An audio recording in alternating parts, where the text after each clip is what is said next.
बच्चे ध्यान से देखते हैं प्लीज। हमारा जो आज का टॉपिक है इसका नाम है इंडस्ट्रियल डिस्प्यूट एक्ट 1947।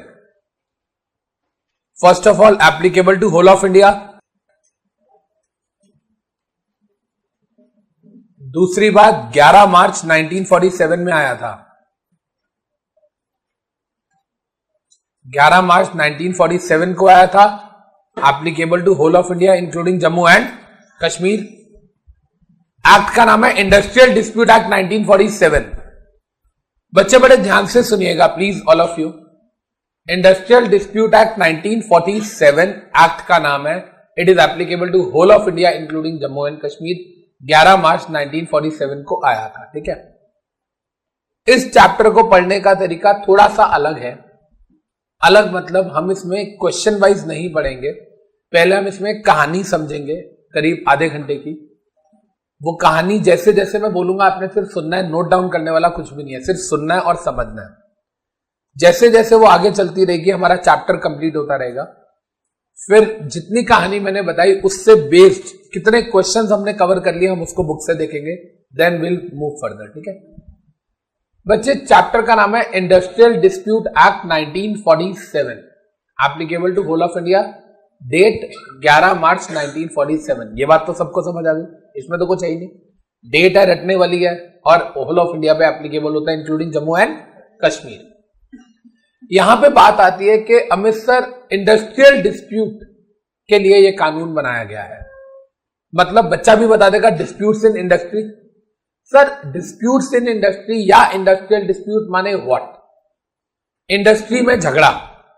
अब इसमें दो बातें रेज होती है माइंड में। पहली बात इंडस्ट्री का मतलब क्या है यहां पे, दूसरी बात झगड़े का मतलब क्या है यहां पे, तीसरी बात इंडस्ट्री में झगड़े का मतलब क्या है यहां पे। What is the meaning of industry, what is the meaning of dispute and what is the meaning of industrial dispute. Simple सी बात है। कहता है यार देखो, जब आप इंडस्ट्री की बात करते हो तो इंडस्ट्री इस एक्ट में बहुत वाइडर टर्म है। It includes every establishment whether such establishment is working for profitable or non-profitable purpose. Whether such an establishment is working for profitable or non-profitable purpose. इसका मतलब आप समझ रहे हो, जितने भी चैरिटेबल हॉस्पिटल्स हैं क्या वो प्रॉफिटेबल ऑब्जेक्टिव के लिए हैं? नहीं। ICSI, ICAI, ICWI क्या ये प्रॉफिट मोटिव के लिए है? नहीं। ये सारे के सारे जो एस्टैब्लिशमेंट्स हैं ये भी इस एक्ट में इंडस्ट्री माने जाएंगे। समझ आ रही है ये बात हमें? इंडस्ट्री का मतलब सिर्फ ये नहीं है कि जो प्रॉफिट मोटिव के लिए है, कहता है जो नॉन इकोनॉमिक ऑब्जेक्टिव के लिए है, जो नॉन प्रॉफिट मोटिव्स के लिए है, कहता है वो भी सारी की सारी इस एक्ट के अंदर इंडस्ट्रीज मानी जाएंगी। समझ आ रही है बात? तो जरूरी नहीं है कि ये एक्ट जो है ये सिर्फ फैक्ट्रीज के लिए बनाया गया।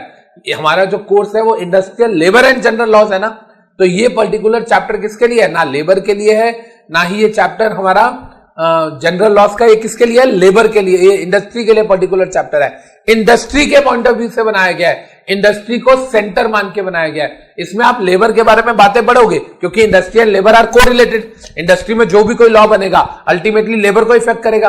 पर आपने जितने भी लॉस पढ़े हैं, बोनस, ग्रेचुटी, वेजेस, आप देख रहे हो कहीं ना कहीं वो सारे के सारे लॉ लेबर को बेनिफिट के लिए दिए गए थे। यस और नो?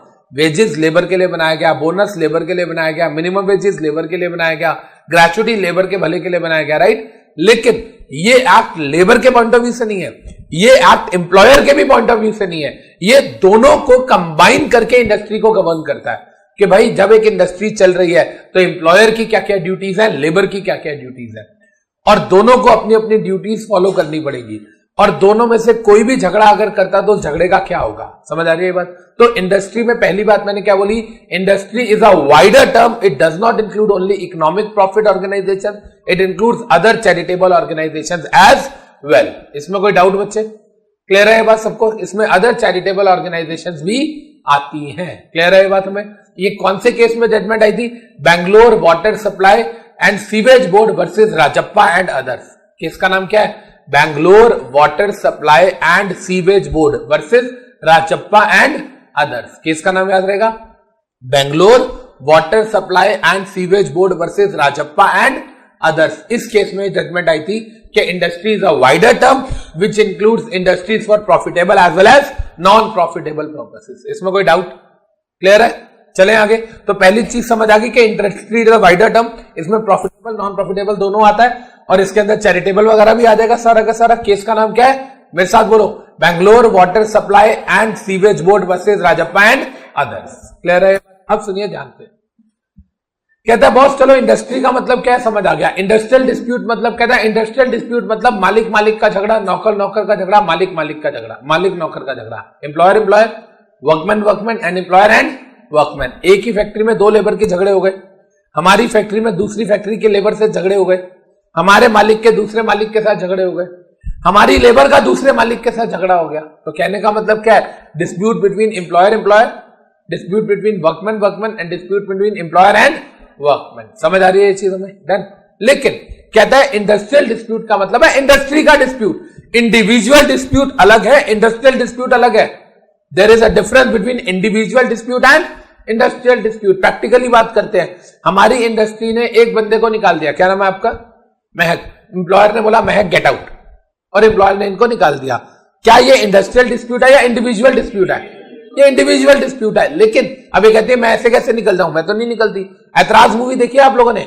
ऐतराज मूवी के अंदर अमरीश पुरी साहब बोलते हैं अक्षय कुमार को कि तूने मेरी वाइफ पे रेप अटेम्प्ट किया, बेटर है कि तू रिजाइन कर दे, राइट, नहीं तो हम तेरे को निकाल देंगे। देखा आप लोगों ने वो सीन?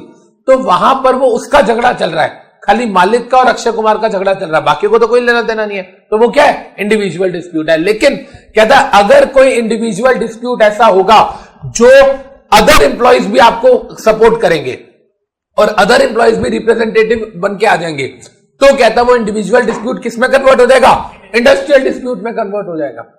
कोई भी इंडिविजुअल का झगड़ा है, अगर उसको और कोई लोग सपोर्ट नहीं कर रहे, एम्प्लॉइज सपोर्ट नहीं कर रहे, तो वो इंडिविजुअल डिस्प्यूट है, जैसा कि ऐतराज मूवी में दिखाया था। ठीक है।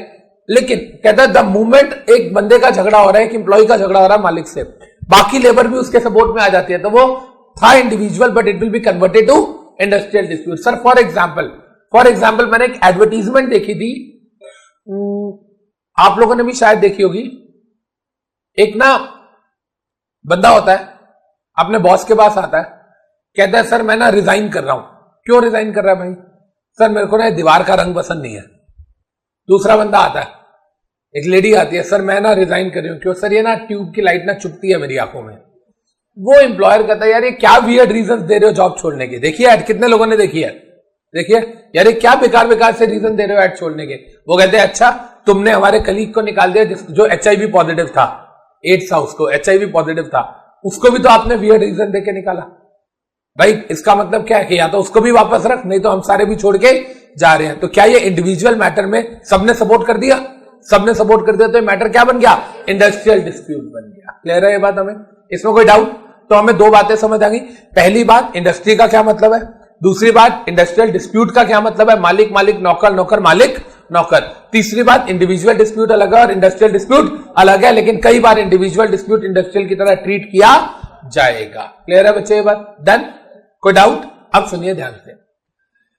कहते हैं सर क्या इस एक्ट में हर तरीके का झगड़ा आएगा?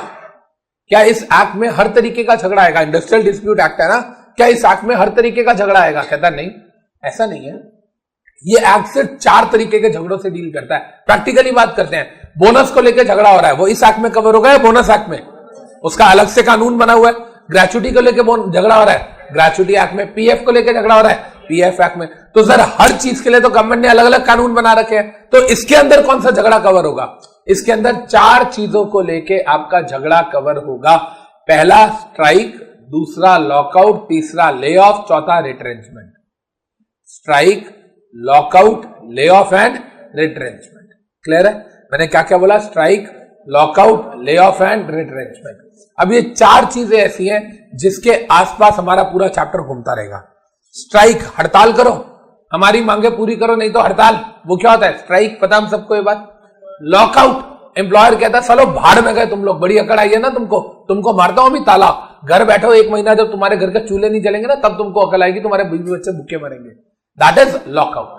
तो इसका मतलब स्ट्राइक में भी काम बंद होता है, लॉकआउट में भी काम बंद होता है। But the strike is conducted at the initiative of employees and lockout is conducted at the initiative of employer. ये बात समझ आ रही है?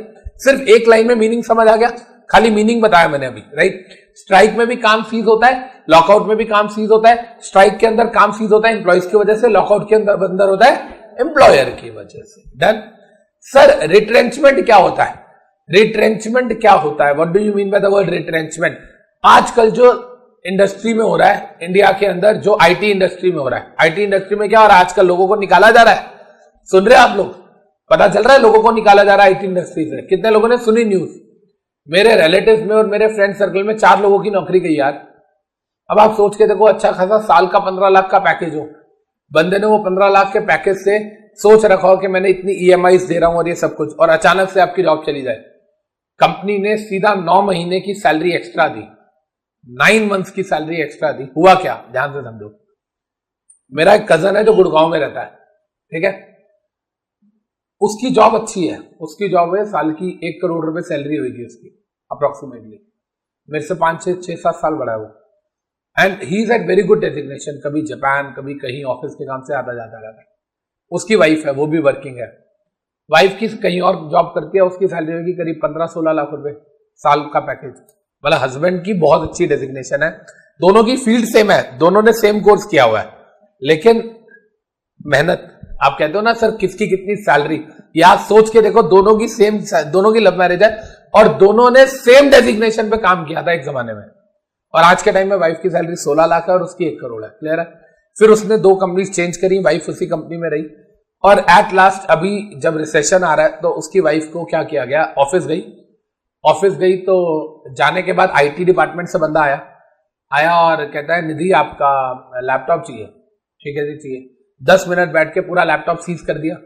लैपटॉप में डाटा होता है ना कंपनीज का, आपको पता है लैपटॉप में पेन ड्राइव तक नहीं लगा सकते कंपनीज की, डाटा चला गया तो जैसे पेन ड्राइव लगाते हो उनको इंटीमेशन आती है टर्मिनेशन सिग्नल, समझ रहे हो?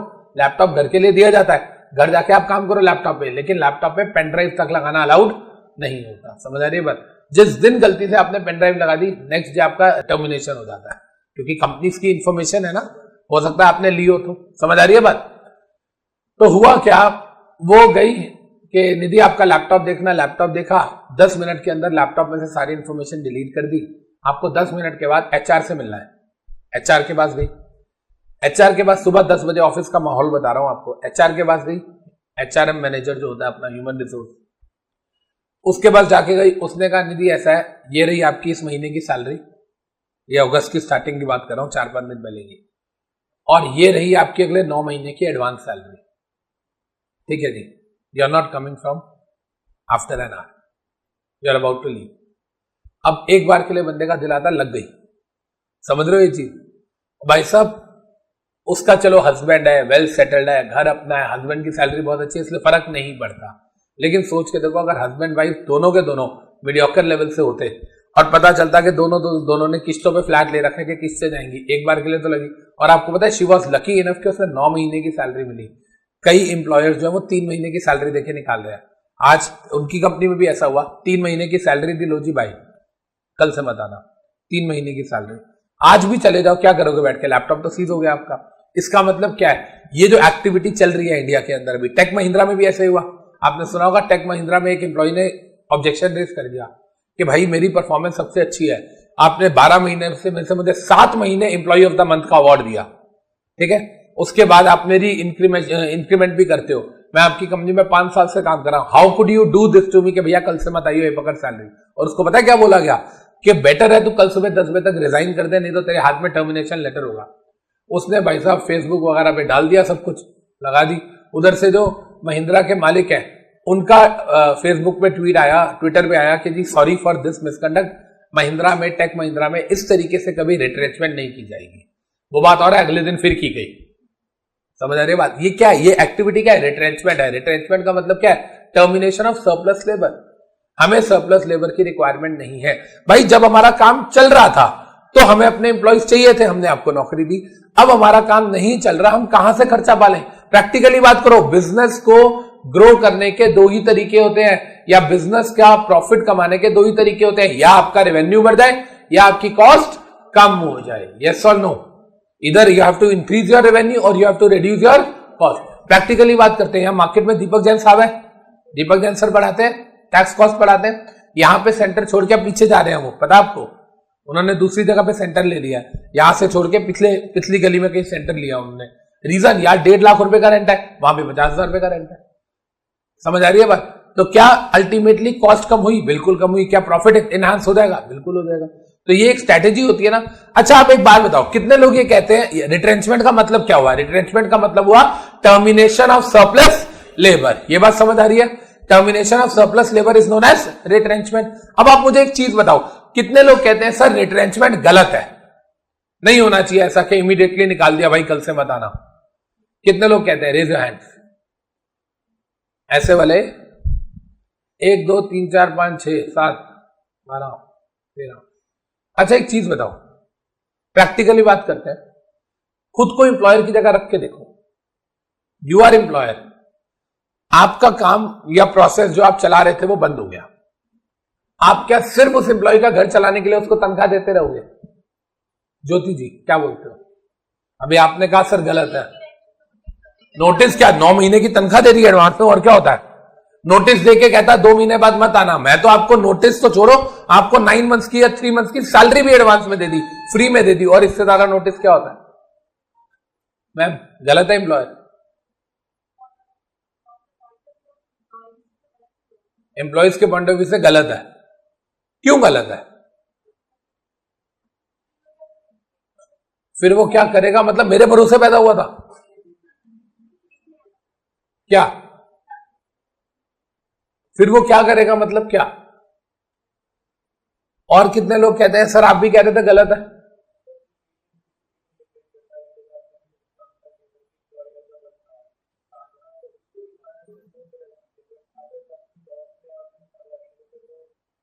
क्या करेंगे? रिट्रेंचमेंट में ध्यान से समझिएगा पूरी बात। रिट्रेंचमेंट में लेबर को कॉम्पनसेशन मिलता है। मान लो आपको, प्रैक्टिकली बात करते हैं, मान लो आपको निकाला जा रहा है, आपको निकाला जा रहा है तो सरप्लस लेबर को निकाला जा रहा है, तो ये रिट्रेंचमेंट है। और रिट्रेंचमेंट का अच्छा खासा कॉम्पनसेशन एम्प्लॉय को दिया जाता है। ये बात समझ आ रही है? अब आप सोचो, अब मेरी बात समझना मैं क्या कह रहा हूं। एम्प्लॉय को किसी भी रीजन से निकाला जाए, एम्प्लॉय क्या कोशिश करेगा कि मैं इसको रिट्रेंचमेंट प्रूफ कर दूं। हो सकता है एम्प्लॉय को किसी और रीजन से निकाला जाए, लेकिन एम्प्लॉय क्या चाहेगा कि मैं इसको क्या प्रूफ कर दूं? रिट्रेंचमेंट, ताकि मुझे कॉम्पनसेशन मिल जाए। तो सोच के देखो कितने झगड़े होते होंगे इस पे। एम्प्लॉयर ने एम्प्लॉय को निकाल दिया, एम्प्लॉय कहता होगा कि रिट्रेंचमेंट है, कॉम्पनसेशन दो। एम्प्लॉयर कहता होगा भाई ये रिट्रेंचमेंट है नहीं, काय का कॉम्पनसेशन दो, इसलिए थोड़ी निकाल रहा हूं, सरप्लस है, तेरे बस की नहीं काम करना इसलिए निकाल रहा हूं। समझ आ रही है बात मैं क्या कह रहा हूं? अब सुनिए, कहता है जब भी एम्प्लॉयर अपने एम्प्लॉय को निकालेगा तो वो रिट्रेंचमेंट नहीं माना जाएगा। ये बात समझ आ रही है? जब, सुनिए ध्यान से मैं क्या कह रहा हूं, अगर वो 5 ग्राउंड्स की वजह से निकाल रहा है तो वो रिट्रेंचमेंट नहीं है। अगर वो 5 ग्राउंड्स की वजह से निकाल रहा है तो वो रिट्रेंचमेंट नहीं है। अगर वो 5 के अलावा किसी और ग्राउंड की वजह से निकाल रहा है तो वो रिट्रेंचमेंट है। इसमें कोई डाउट?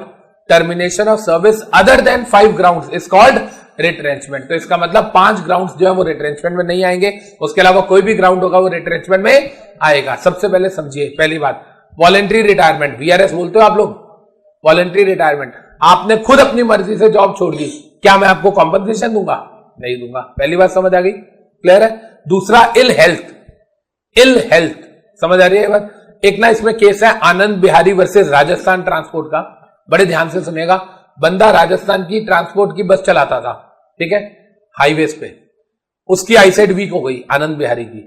तो आईसाइट वीक हो गया, भाई साहब आईसाइट वीक वाला बंदा बस चला रहा है, गलत ही है, तो उसको निकाल दिया कि सर आपकी आईसाइट बहुत वीक हो गई, आप नहीं चला सकते।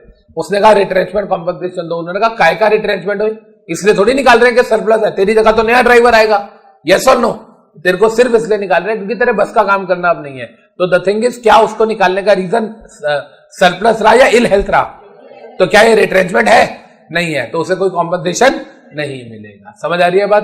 पहली बात वॉलंटरी रिटायरमेंट पे नहीं मिलेगा, दूसरी बात इल हेल्थ पे नहीं मिलेगा, तीसरी बात पनिशमेंट। आपने कुछ गलत किया, फ्रॉड किया, आपको निकाल दिया, कह रहे हो कॉम्पनसेशन दे दो, काय का compensation, right? As a punishment अगर आपको निकाला जा रहा है तो भी नहीं मिलेगा। क्लियर है? या सुपर एनुएशन हो गया, या आपका कॉन्ट्रैक्ट हमारे साथ खत्म हो गया, हम उसको रिन्यू नहीं कर रहे। याद है इसको सुपर एनुएशन बोलते हैं। जितनों को नहीं पता मैं बता देता हूं, आपकी एज है 19 साल, आपको मैंने रखा 30 ईयर्स तक की एज के लिए। 30 ईयर्स की एज होते ही आपका और मेरा कॉन्ट्रैक्ट खत्म। 30 ईयर्स के बाद आपकी जॉब खत्म, आप बुढ़े थोड़ी हो गए, रिटायर थोड़ी हो गए। इसको क्या बोलते हैं? सुपर एनुएशन। मैंने लिखवाया था किसी जमाने में आपको कि सुपर एनुएशन का मतलब होता है termination of contract due to attainment of age fixed by the contract. आपके कॉन्ट्रैक्ट में एक एज लिखी थी, जैसी वो एज आ गई उसके बाद आपका और मेरा कॉन्ट्रैक्ट खत्म हो गया। समझ आ रही है बात? आपके कॉन्ट्रैक्ट में एम्प्लॉयर ने सर्विस एग्रीमेंट किया था ना, उसमें एक एज लिखी हुई थी, द मोमेंट वो वाली एज आ गई आपका और एम्प्लॉयर का कॉन्ट्रैक्ट खत्म हो गया, तो इसको बोलते हैं सुपर एनुएशन। याद रहेगी बात, राइट? या मैंने आपको 4 साल के लिए रखा था, 4 साल का कॉन्ट्रैक्ट खत्म, अब मैं नहीं करना चाह रहा रिन्यू, मेरी मर्जी। अब आप बोलो नहीं सर ये रिट्रेंचमेंट है। भाई रिट्रेंचमेंट नहीं है, तेरे को मैंने जो कमिटमेंट किया था उतने टाइम के लिए मैंने रखा, उसके बाद मैं आगे तेरे को नहीं रखना चाह रहा, मेरी मर्जी। तो 5 चीजें कौन कौन सी जो रिट्रेंचमेंट नहीं है? Voluntary retirement, ill health, punishment, superannuation या नॉन रिन्यूअल ऑफ कॉन्ट्रैक्ट। याद रहेगा, सुपर एनुएशन या नॉन रिन्यूअल ऑफ कॉन्ट्रैक्ट। मैंने याद पता कैसे किया हुआ है? Very important person Sarojini Naidu, VIP Sarojini Naidu. V से वॉलेंट्री, I से इल हेल्थ, P से पनिशमेंट, S से सुपर एनुएशन, N से non renewal of contract. Clear है ये बात? समझ आ गया? इन 5 के अलावा किसी और ग्राउंड से निकाल रहे हो तो वो रिट्रेंचमेंट माना जाएगा, इन 5 की वजह से निकाल रहे हो तो वो रिट्रेंचमेंट नहीं माना जाएगा। मतलब इन 5 ग्राउंड्स के अलावा अगर निकालोगे तो कॉम्पनसेशन देना पड़ेगा। क्लियर है ये बात? जवाब दो।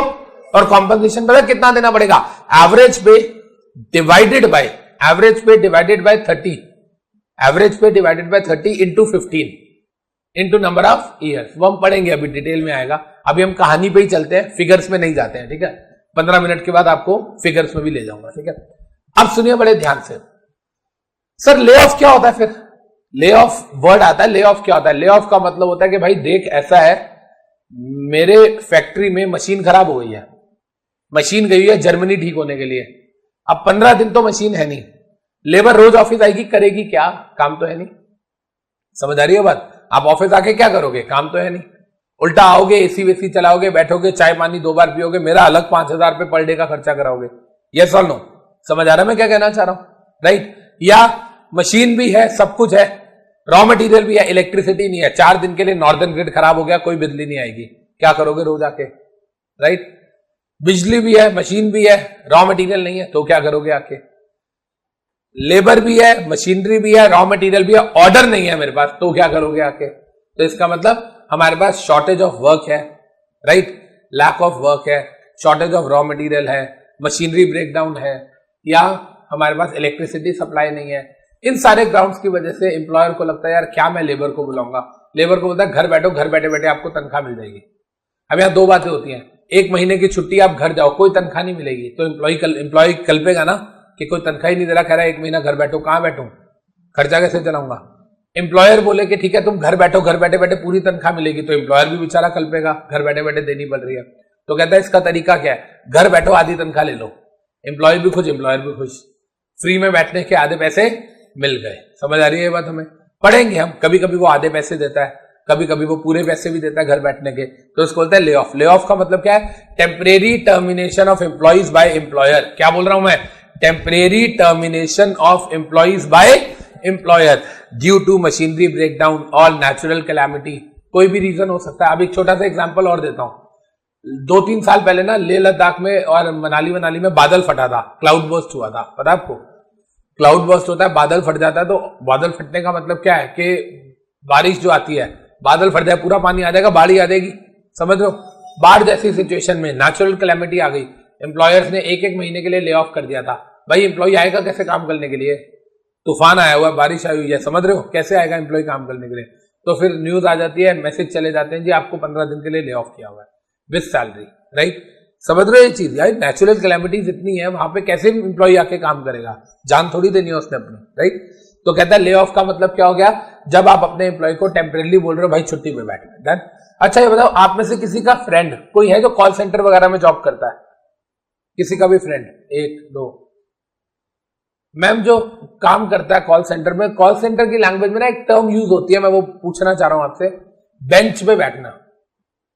कि मैं आजकल बेंच पे बैठा हूं, मैं आजकल बेंच पे हूं। सुनिए कभी ये टर्म किसी ने? कितनों ने सुनी है?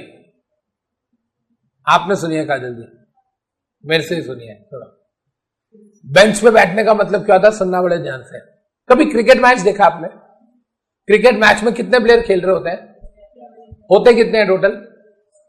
12। 12th मैन होता है ना, जो 12th मैन होता है वो क्या करता है? खेल रहा होता है, वो सिर्फ बैठा होता है बेंच पे। क्यों बैठा होता है? किसी को चोट लग गई तो वो आएगा, किसी को पानी पिलाना है तो वो आएगा, राइट? अदरवाइज नहीं खेलेगा। मानते हो? क्या एक तरीके से वो टीम में होते हुए भी टीम से बाहर है? लेकिन क्या वो ले ऑफ है? नहीं। उसको ये थोड़ी बोला तू घर पे बैठ जा, घर पे बैठ जा, क्या हो जाता? ले ऑफ हो जाता। समझ आ रही है ये बात? क्लियर है? जो कॉल सेंटर है ना, उसमें भी यही होता है। मान लो फॉर एग्जाम्पल मेरे पास 25 कंप्यूटर लगे हुए हैं, ठीक है? कितने सिस्टम है? 25, और 25 ही एम्प्लॉइज हैं। मैं अपनी ऑफिस में 27 एम्प्लॉइज रखता हूं, 2 फालतू रखता हूं। क्यों? कोई ना कोई तो छुट्टी पे रहता है। समझ आ रही है बात? एक छुट्टी पे रहेगा, इसकी जगह ये काम कर देगा, दूसरा छुट्टी पे रहेगा, ये काम कर देगा। डन? समझ आ रही है? तो मैं 25 की जगह 27 एम्प्लॉइज की सैलरी बर्दाश्त कर रहा हूं ना। क्यों? ताकि मेरा काम सफल ना हो। अब उन 2 को मैं क्या बोलूंगा? तुम घर बैठे रहो, या रोज आना पड़ेगा तुमको? आना रोज पड़ेगा तुमको, लेकिन काम किस दिन करना है? सिर्फ जिस दिन इनमें से कोई छुट्टी पे होगा। समझ आ रही है बात? तो एक तरीके से वो ले ऑफ है भी और नहीं भी है। ले ऑफ है भी मतलब ऐसा नहीं है कि आना नहीं पड़ता, आना तो रोज पड़ता है, लेकिन काम नहीं कराया जाता हमसे, हमें फ्री में बिठा दिया जाता है। मैंने लोग देखे हैं आईटी इंडस्ट्री में जो 8-8 महीने ले ऑफ पे बैठे रहते हैं, मतलब इस पे बेंच पे बैठे रहते हैं। मतलब वो रोज ऑफिस आते हैं, कोई काम नहीं करते हैं, जिम है, वर्कआउट करो, स्विमिंग करो, बॉडी बनाओ, और उसके बाद घर चले जाओ। हाँ, आपने देखा होगा एमएनसीज के अंदर ये जिम और ये सारी फैसिलिटीज होती हैं, राइट? अब आप बेंच पे बैठे हुए हो और सारे लोग आए हुए हैं, इसका मतलब क्या है? बैठो, खाओ पियो, मजे करो, तनख्वाह आपको मिल जाएगी। डन? कितने लोग कहते हैं सर सबसे सही जॉब है? सिर्फ टेम्परेरी होता है ये, 2 महीने, 4 महीने, 6 महीने। ये जितने लोग कह रहे हैं सबसे सही जॉब है, मतलब ये महाआलसी लोग हैं। ये वैसे लोग हैं जो गवर्नमेंट जॉब के पीछे भागेंगे, है ना? समझ आती है बात? तो ले ऑफ हमें समझ आता है और रिट्रेंचमेंट हमें समझ आता है, ठीक है? बात आती है स्ट्राइक की। स्ट्राइक की हम बात करते हैं। हड़ताल, माय लॉर्ड हमारी मांगे पूरी करो, मालिक को बोलते हैं।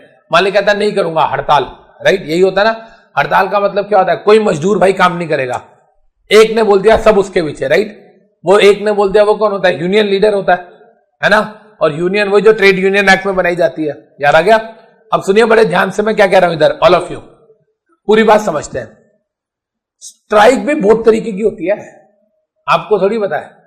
सर कौन सी स्ट्राइक होती है? एक होती है pen down strike, pen down strike, या इसको बोलते हैं टूल डाउन स्ट्राइक, या बोलते हैं सिट डाउन स्ट्राइक।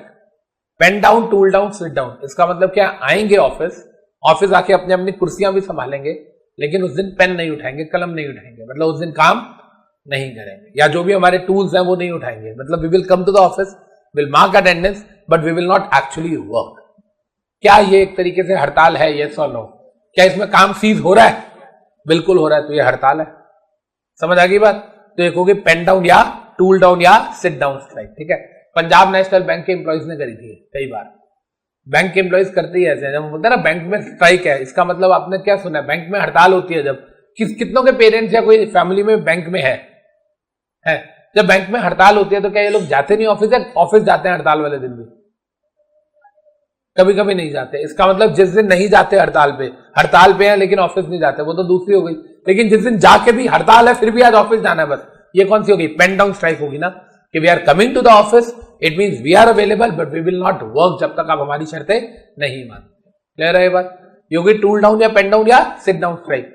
एक होती है जिसको हम बोलते हैं गो स्लो स्ट्राइक। गो स्लो स्ट्राइक, गो स्लो, धीरे चलो, गो स्लो स्ट्राइक। गो स्लो स्ट्राइक मतलब हम काम तो करेंगे लेकिन आज सुस्ती से काम करेंगे। रोज के अगर हम 20 पेज टाइप करते हैं तो आज 12 ही करेंगे। रोज के हम 100 यूनिट्स बनाते हैं तो आज 60 ही बनाएंगे। मालिक को पता चल जाए, और जब सबके सब सुस्ती से काम करेंगे, धीरे काम करेंगे, तो मालिक को पता चल जाएगा कि भाई ये नाराज है सारे वर्कर में से। समझ आ रही बात? तो ये भी एक गुस्सा जाहिर करने का, स्ट्राइक करने का तरीका है। कई देश गो स्लो को स्ट्राइक मानते हैं, कई देश नहीं मानते हैं। For example India go slow को स्ट्राइक नहीं मानता। क्यों? क्योंकि भाई गो स्लो में काम बंद हो रहा है या हो रहा है? बंद तो नहीं हुआ ना पूरा, और स्ट्राइक में पूरा काम बंद हो जाता है। समझ आ रही है ये बात? तो इंडिया में गो स्लो नाम की स्ट्राइक नहीं होती है, ठीक है? आप पढ़ोगे भारत शुगर मिल्स वर्सेस जय सिंह करके केस है। केस का नाम क्या है? भारत शुगर मिल्स वर्सेस जय सिंह। उसमें यह बात बोली गई है कि गो slow strike is not a strike. Clear है? तो एक कौन सी हो गई? पहली स्ट्राइक कौन सी हो गई? Pen down strike. दूसरी गो स्लो। तीसरी होती है work to rule strike. Work to rule strike. हम आज 8 घंटे की जगह 10 घंटे काम करेंगे और मालिक को बताएंगे कि हम गुस्से में हैं। समझ आ रही है बात? हम 8 की जगह 12 घंटे काम करेंगे और मालिक को अपना गुस्सा बताएंगे। ये एक तरीका है स्ट्राइक करने का, जो जापान और जर्मनी में चलता है। जापान और जर्मनी में क्या होता है कि जब भी हम स्ट्राइक की बात करते हैं तो वो लोग स्ट्राइक करते हैं, अपना गुस्सा जाहिर करते हैं ओवर प्रोडक्शन करके, ओवर काम करके। वो ओवर काम करते हैं, मालिक का नुकसान नहीं करते। वो कहते हैं हमारी कंट्री का नुकसान नहीं होना चाहिए, हम लेकिन अपना गुस्सा जाहिर करेंगे ज्यादा काम करके। तो अगर 2 दिन जापान या जर्मनी में 2 दिन आपके एम्प्लॉयर जो है, अगर वो एम्प्लॉइज 8 घंटे की जगह 12 घंटे काम करते 2 दिन, तो समझ जाओ एम्प्लॉइज नाराज है। समझ आ रही है बात? और वो ज्यादा बात है एम्प्लॉयर ने नहीं ध्यान दिया, फिर यहाँ पे रेड और ब्लैक कलर का रिबन डाल देते हैं। एक देश में लाल चलता है, एक में काला चलता है, जर्मनी और जापान में। यहाँ रिबन बांध के काम करते हैं कि हम तेरे से नाराज है, ठीक है। जापान का एक एम्प्लॉयर था, उसकी फैक्ट्री में लेबर नाराज थी। 7 घंटे काम होता था पहले जापान में, अब 8 घंटे हो गया। 7 घंटे की जगह उन्होंने 8 घंटे किया, नहीं माना मालिक। 8 की जगह 10 घंटे किया, नहीं माना मालिक। 10 की जगह 12 घंटे किया, अगले दिन नहीं माना। 7 घंटे की जगह 14 घंटे काम किया, डबल काम किया पूरा, तब भी मालिक ने उनकी शर्तें नहीं मानी। समझ आ रही है बात? मालिक भी इंडियन होगा, लगे रहो, नहीं मानूंगा। एट लास्ट लेबर ने अगले दिन 18 घंटे काम किया 7 घंटे की जगह, और 18 घंटे काम किया, बता काम क्या किया? जूतों की फैक्ट्री थी, 7 घंटे की जगह 18 घंटे काम किया और सिर्फ राइट पैर का जूता बनाया। समझ आ रही है बात? 7 घंटे की जगह 18 घंटे काम किया और सिर्फ राइट पैर का जूता बनाया। अब बोल मानता नहीं मानता? समझ आ गई बात सबको? उन्होंने भी एक नई ट्रिक निकाल ली। अब बताओ, क्या ये जो राइट 18 घंटे काम किया और राइट पैर का जूता बनाया, क्या आप इसको वर्क टू रूल बोलोगे या स्ट्राइक बोलोगे? ये वर्क टू रूल वाली स्ट्राइक है या नॉर्मल स्ट्राइक है? वर्क टू रूल नहीं है। 18 घंटे काम किया है, लेकिन ऐसा काम किया तो ना के बराबर है ना? तो ये इंडिया में work to rule is also kind of strike, लेकिन इंडिया में माना नहीं जाता ना इसको। आपको पढ़ाया जाएगा, पर ये एक्चुअली में कॉन्सेप्ट वाइज तो ठीक है, पर लॉ वाइज देखा जाए तो इसमें भी काम ज्यादा हो रहा है, काम खत्म नहीं हो रहा, तो ये भी स्ट्राइक नहीं होगी। क्लियर है?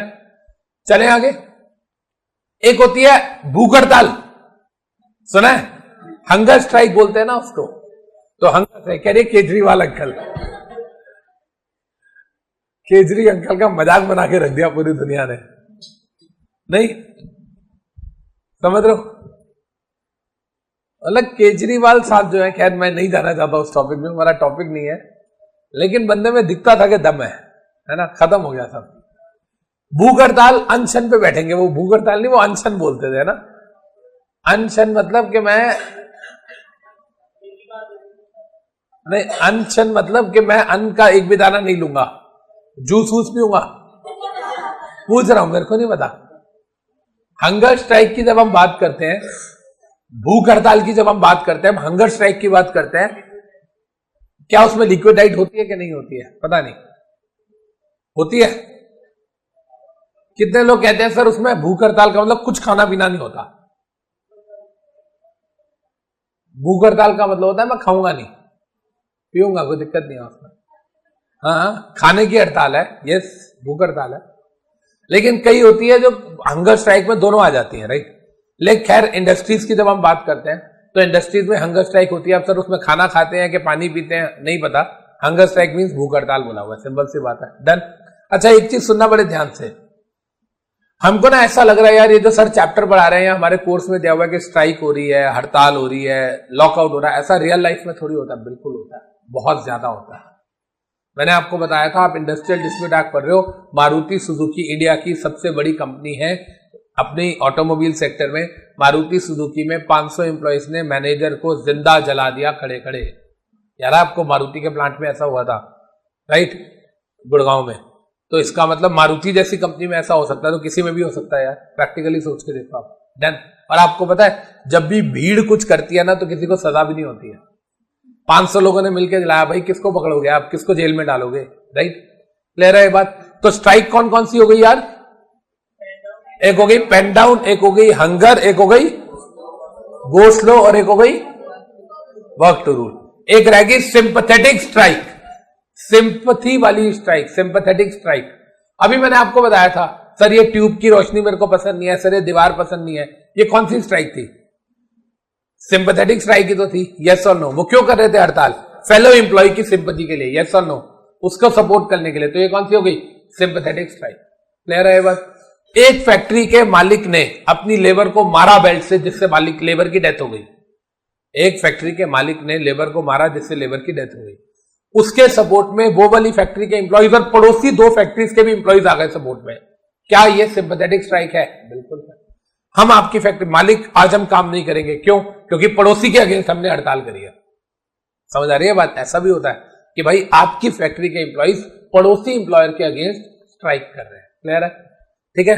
कभी कभी ऐसा भी होता है, मालिक आपका दोस्त है, आप समझाओ, आपका पड़ोसी आपका दोस्त है, अमीर आदमी, आपका उठना बैठना नहीं समझाओगे, वो भी हड़ताल करे, हम भी हड़ताल करेंगे जब तक आप उनको नहीं समझाते। समझ आ रही है ये बात? इस तरीके की स्ट्राइक्स भी इंडिया में होती है। डन। तो there are 5 kinds of strike. अब मेरी बात सुनना बड़े ध्यान से। आपको पता है स्ट्राइक भी लीगल और इलीगल होती है। लीगल एंड इलीगल स्ट्राइक होती है। लीगल स्ट्राइक, हमने हड़ताल करी और हमने लीगल तरीके से हड़ताल करी। हमने कोई मालिक के घर पे पत्थर नहीं मारे, हमने उसकी गाड़ी को नहीं घेरा, हमने कोई वायलेंस नहीं दिखाई, और हमने बाद में ये 4 दिन बाद मालिक ने हमारी शर्तें मान ली। क्या मालिक वो 4 दिन की भी तनख्वाह हमें देगा कि नहीं देगा? देगा। जब लीगल स्ट्राइक होती है तो हमें सैलरी मिलती है। क्लियर है ये बात? याद रहेगा सबको। लेकिन जब इलीगल स्ट्राइक होती है, हमने पता चला एक तो उसको बोला शर्तें मान नहीं तो तेरे को तो जिंदा जलाएंगे उसके घर पे आप लोग पत्थर पुत्थर मार रहे हो, तो ये इलीगल स्ट्राइक है, वायलेंट स्ट्राइक है। इसमें को 1 महीने तक की सजा हो सकती है, 50 रुपए पर डे तक का फाइन लग सकता है। कितने की सजा?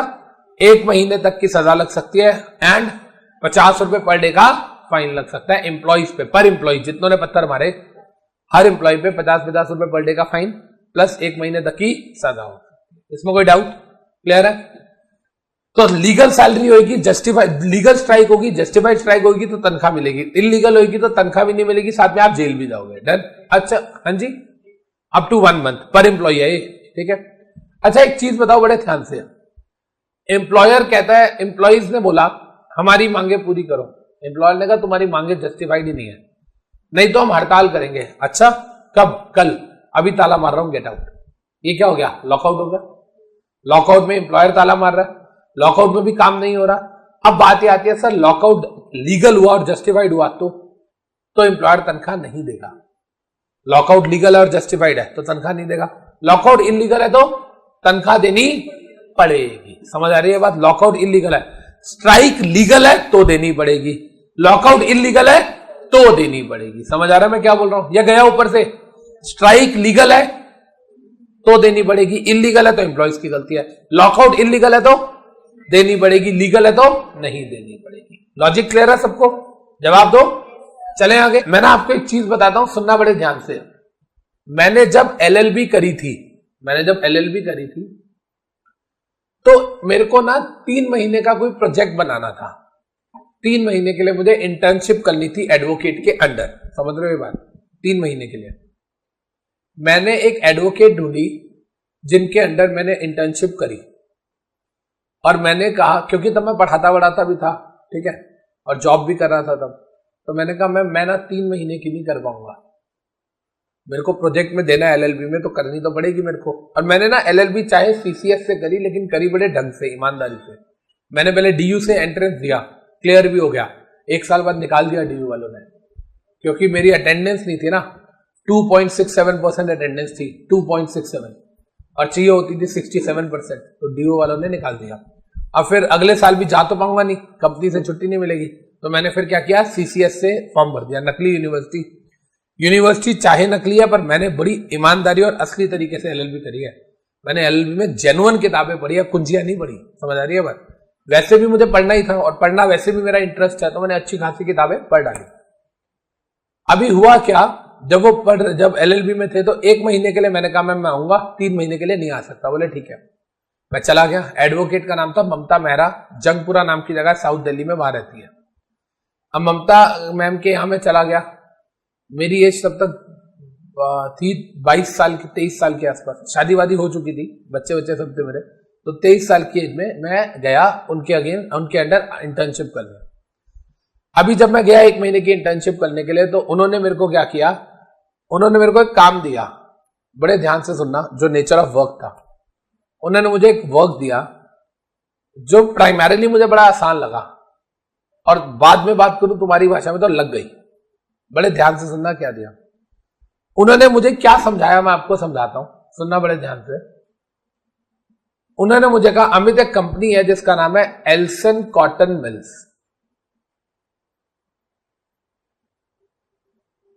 ठीक है, ये कंपनी थी। इसके मालिक ने 1994 में लॉकआउट किया। क्लियर है? सुनना बड़े ध्यान से, उन्होंने जैसे समझाया वैसे समझा रहा हूं।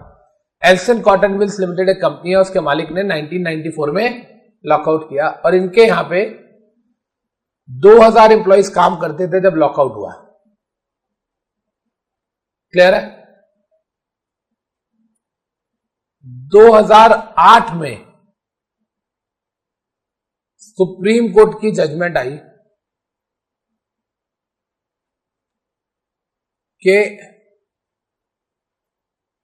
लॉकआउट इज इल्लीगल, मतलब 14 सालों की salary plus bonus plus provident fund plus gratuity everything 2000 employees को देनी पड़े। समझ रहे हो? 14 साल के बाद जजमेंट आई कि इल्लीगल है लॉकआउट। इसका मतलब क्या है? तनख्वाह देनी पड़ेगी। कितने टाइम की देनी पड़ेगी? 14 सालों की तनख्वाह देनी पड़ेगी। एम्प्लॉयर तो जिंदा हो तो भी मर जाएगा सुन के। यस तो नो, 2000 एम्प्लॉइज को 14 सालों की सैलरी देना। समझ आ रही है मैं क्या कहना चाह रहा हूं? भाई साहब सोच के देखो एक बार के लिए क्या हाल हुआ होगा एम्प्लॉयर का। इसकी सारी एसेट्स को नीलाम कर दिया जाए, ठीक है जी। अब नीलाम करने के लिए कौन अपॉइंट किया जाएगा? लिक्विडेटर। लिक्विडेटर हो गया अपॉइंट। अब लिक्विडेटर जब अपॉइंट हो गया तो उसके साथ लिक्विडेटर तो एसेट्स को बेच रहा है, लेकिन किस किस को पैसा मिलना है उसकी भी लिस्ट तैयार करनी है। अब सुनना मजे की बात, इधर ऑल ऑफ यू, जो लिस्ट तैयार करनी थी, मेरे को क्या बोला उन्होंने? मेरे को बोले अमित ये ना एक लिस्ट है। मैं कहा अच्छा जी कौन सी लिस्ट है? कहते ये वो लिस्ट है जो पीएफ डिपार्टमेंट ने दी हुई है। इसका मतलब पीएफ डिपार्टमेंट के रोल पे इतने सारे एम्प्लॉइज है, 2000 एम्प्लॉइज, ठीक है जी। अमित ये भी एक लिस्ट है। मैं कहा जी ये लिस्ट किसने दी हुई है? ये ना एम्प्लॉयर ने दी हुई है। एम्प्लॉयर कहता है कि मेरी फैक्ट्री में उस टाइम पे 2000 एम्प्लॉइज थे ये वाले। मैं कहा अच्छा जी फिर? अमित एक ना ये भी लिस्ट है। बाबू जी ये कौन सी लिस्ट है? ये वो लिस्ट है जो एम्प्लॉइज की यूनियन ने दी हुई है कि हम इतने एम्प्लॉइज थे उस टाइम पे जो काम कर रहे थे, झूठ बोल रहा है 2000 थे ही नहीं, और इन्होंने जो दी 7000 एम्प्लॉइज की लिस्ट दी हुई। समझ आ रही बात? 5000 फेक। Getting me? अब मेरे को इन्होंने कहा अमित देख, जो एरिया तीनों में आ रहा है, जैसे कि ये वाला, इसको तो आंखें बंद करके हमने बेनिफिट दे देना, क्योंकि तीनों मान रहे हैं कि ये बंदा एम्प्लॉई है, लेकिन इसके अलावा जो अलग अलग आ रहे हैं उन पे होमवर्क करना पड़ेगा। मैंने कहा जी कितना टाइम है हमारे पास? कहती कोर्ट ने 8 महीने का टाइम दिया। मैं कहा 8 महीने बहुत होते हैं भाई साहब, 8 महीने तो 8 महीने का टाइम दे दिया, तभी इंडिया में केसेस खत्म नहीं होते। समझ आई बात? मेरे माइंड में थॉट आया, मैं कहा यार 8 महीने का टाइम, 2000 एम्प्लॉइज हैं, डिवाइड बाय 8 महीने करो, कितना हो गया? 2000 डिवाइडेड बाय 8 करना, कितना आ गया? 250 एम्प्लॉइज आ गए। मैंने कहा यार महीने की अगर हम बात करें, रोज के 10 एम्प्लॉइज की भी लिस्ट फाइनल करेंगे, रोज के 10 एम्प्लॉइज की भी फाइनल करेंगे तो फिर तो हो जाएगा काम आराम से। मैं कहा बताओ 10 एम्प्लॉइज की तो जैसे 2-3 घंटे में हो जाएगी। कोर्ट भी मस्ती मारता है पूरी, ठीक है जी। मैं ऐसे बोल रहा था, मैं 1 महीना लगा रहा, 1 महीना, एक एम्प्लॉय का नाम फाइनल नहीं कर पाया। इट टुक मी 1 मंथ, और मैं एक एम्प्लॉय का भी नाम फाइनल नहीं कर पाया। मैंने 24 दिन काम किया वहां पे। मैं सबसे पहले डिटेल उठाई एक बंदे की जिसका नाम था ओम प्रकाश। मैंने कहा ओम प्रकाश को देखते हैं कौन सा ओम प्रकाश है जिसको मुझे देनी है, ठीक है। अला एम्प्लॉइज के रिकॉर्ड में, एम्प्लॉइज की यूनियन में 11 ओम प्रकाश, पीएफ डिपार्टमेंट के बाद 4 ओम प्रकाश, एम्प्लॉयर की लिस्ट में 1 ओम प्रकाश। अब मेरे को मैच करना पड़ेगा। और भाई साहब उनमें ओम प्रकाश जो है 11 ओम प्रकाश, उन 11 ओम प्रकाश में से मैंने कहा कौन सा असली है कौन सा नकली है कैसे पता चलेगा? जो एम्प्लॉयर से मैच करता है वो असली है। पता करा, पता चला जी सबकी डेट ऑफ ज्वाइनिंग सेम है, 11 में से 6 की डेट ऑफ ज्वाइनिंग सेम है। पता चला जी चलो रह गए बाकी 6 में से पता चला चलो बाप का नाम देखते हैं। भाई साहब 6 में से 4 के बाप का नाम हरिओम।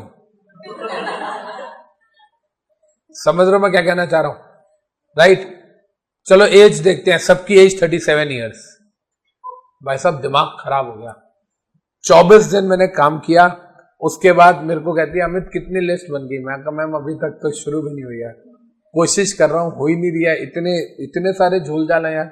कभी पीएफ डिपार्टमेंट को फोन करो। और पता है वो बहुत क्रूशियल चीज है, सोच के देखो, कोई बंदा जो एलिजिबल था उसको नहीं मिला बेनिफिट, वो मर गया, और कोई फेक बंदा उसको मिल गया, उसके बल्ले बल्ले हो गए।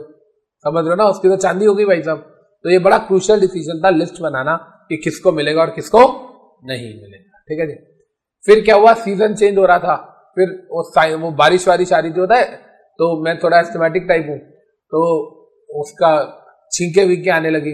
तो 1-2 दिन ऐसा हुआ, 24 दिन हो गए मेरे को जाते हुए, 23 दिन हो गए। 24वें दिन मैं गया तो मेरे को छींके वीके आने लगी। तो वो मैडम बड़ी वहमी टाइप, अमित क्या हो गया तेरे को पता? तूने 1 घंटे में कितनी छींके मार दी हैं, कितनी बार स्नीज किया? मैं कहा ma'am sorry I am not well. दूर होके बात कर। मैं कहा मैम जुकाम हुआ, अछूत थोड़ी हो। कहते तेरी कितने दिन की रहती है इंटर्नशिप? मैंने कहा मैम मेरी 6 दिन की और रहती है अभी। उसने एनओसी दे दी, ले 1 महीने की, कल से मत आई हो, तू बीमार हो गया और हमें दिक्कत हो जाती है। समझ आ रही है बात? यहाँ पे और हुआ क्या था, उसी दिन जब मैंने छींके मारी, 2 लड़कियां वहां पे बैठी हुई थी मैम के ऑफिस में, उनको भी कोल्ड हो गया। समझ आई बात? कह रहे कल तेरे साथ बैठ के खाना खाया था ना उन्होंने, उनको भी कोल्ड हो गया, आज वो आई नहीं है, तू कल से ऑफिस नहीं आएगा, मेरे ले मेरे से सर्टिफिकेट। मैं कहा पहली बार मेरी बीमारी की वजह से मुझे कुछ बेनिफिट मिला। समझ आ रही है बात? मैंने 24 दिन करा था काम और मैंने उनसे 3 महीने का सर्टिफिकेट लिया था, क्योंकि पहली बात हो गई थी कि मैं 1 महीने काम करूंगा। बट द थिंग इज, मैंने उसके बाद मेरे को कॉल आई उनकी करीब 2-3 महीने बाद कि अमित तेरे को एक बात पता है? मैंने कहा क्या? तू एक भी लिस्ट फाइनल नहीं कर पाया था। मैंने कहा नहीं। कह रहे लेकिन तूने ना लिस्ट फाइनल करने के चक्कर में जितना भी बेस तैयार किया था ना, उससे बड़ी हेल्प हुई है। मतलब मेरे बाद जो बंदा आया होगा और उसने जो काम किया होगा, कह रहे उसकी मेहनत आधी से भी आधी रह गई और उसने बड़ा स्पीडली काम खींच लिया, क्योंकि ऑलरेडी तूने सारी इंफॉर्मेशन तैयार करी हुई थी। समझ आ रही है बात? तो मैं वो लोअर लेवल पे ही रह गया, मैं हायर तक पहुंच ही नहीं पाया था, तो मैंने मना कर दिया। मतलब आप सोच के देखो, एल्सन कॉटन मिल्स जैसी कंपनियां हैं, मारुति सुजुकी जैसी कंपनियां हैं, तो आज भी इतनी बड़ी प्रॉब्लम्स इंडिया में इन चीजों को लेके चलती है। समझ आ गई कहानी? कोई डाउट इसके अंदर? देन आप सोच के देखो, अगर आप ऐसे फेक नाम होता आपका और आपको तनख्वाह मिल जाती 15 सालों की, कैसा लगता?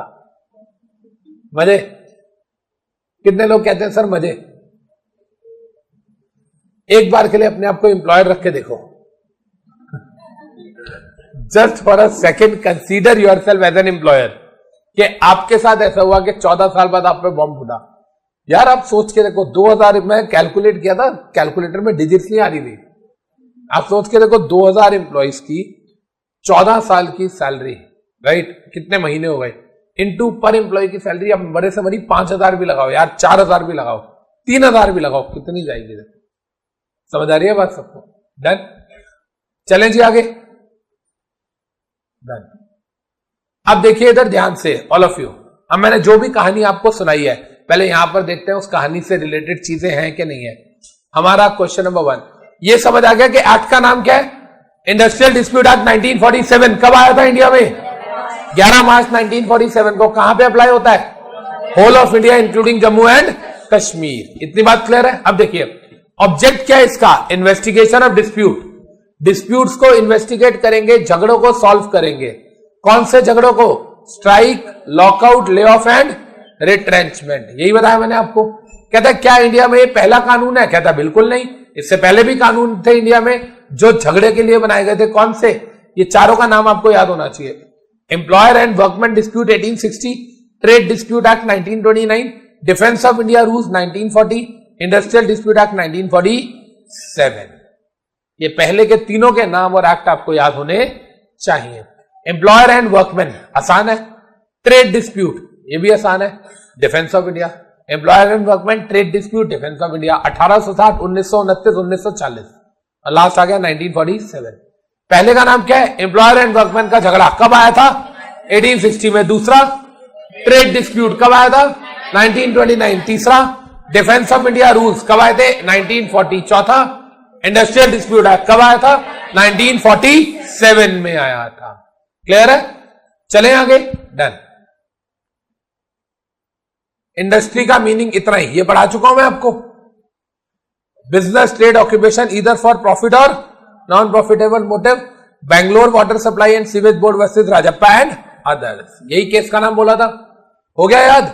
Bangalore water supply and sewage board versus Rajappa and others. Business, trade, occupation whether profitable के लिए या नॉन प्रॉफिटेबल के लिए। डन।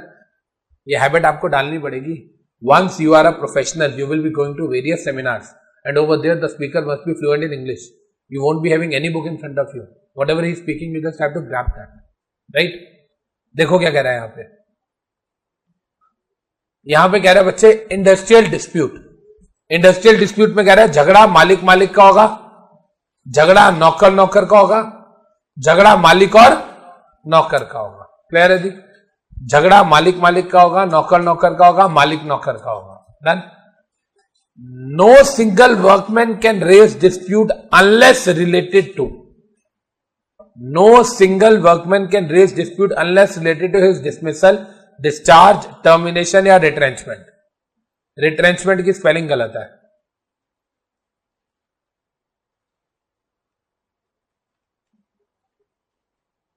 Retrenchment, termination, discharge या dismissal। कोई मुझे बताएगा डिस्चार्ज और डिसमिसल में क्या फर्क होता है? डिस्चार्ज और डिसमिसल में क्या फर्क होता है? टर्मिनेशन समझ आता है, रिट्रेंचमेंट आता है। डिस्चार्ज और डिसमिसल में क्या फर्क होता है? बताओ।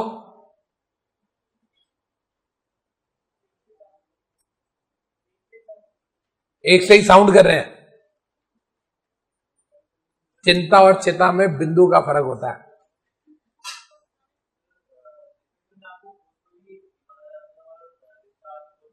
ना, डिस्चार्ज में भी निकाला जाता है, रिजाइन थोड़ी है। डिस्चार्ज में भी निकाला जाता है, डिसमिसल में भी निकाला जाता है। अच्छा इधर देखिएगा, आपके ओनर ने आपको निकाल दिया और आपके ओनर ने आपके कलीग को भी निकाल दिया। उसको 9 महीने की सैलरी दी, आपको बिना सैलरी के निकाल दिया, तो आपको जो किया वो डिसमिसल है और आपके कलीग को जो किया वो डिस्चार्ज। समझ आ रही है बात? डिस्चार्ज जो होता है वो विद कॉम्पनसेशन होता है, याद रहेगा, और जो डिसमिसल होता है विदाउट कॉम्पनसेशन। क्लियर है जी सबको? डन। चलें आगे। Workman may act as a representative of other workman. ये नोट पढ़ रहे हो? एक वर्कमैन दूसरे का रिप्रेजेंटेटिव बन सकता है। इसका मतलब यह हुआ individual dispute shall be converted into industrial dispute. Individual dispute shall be converted to industrial dispute.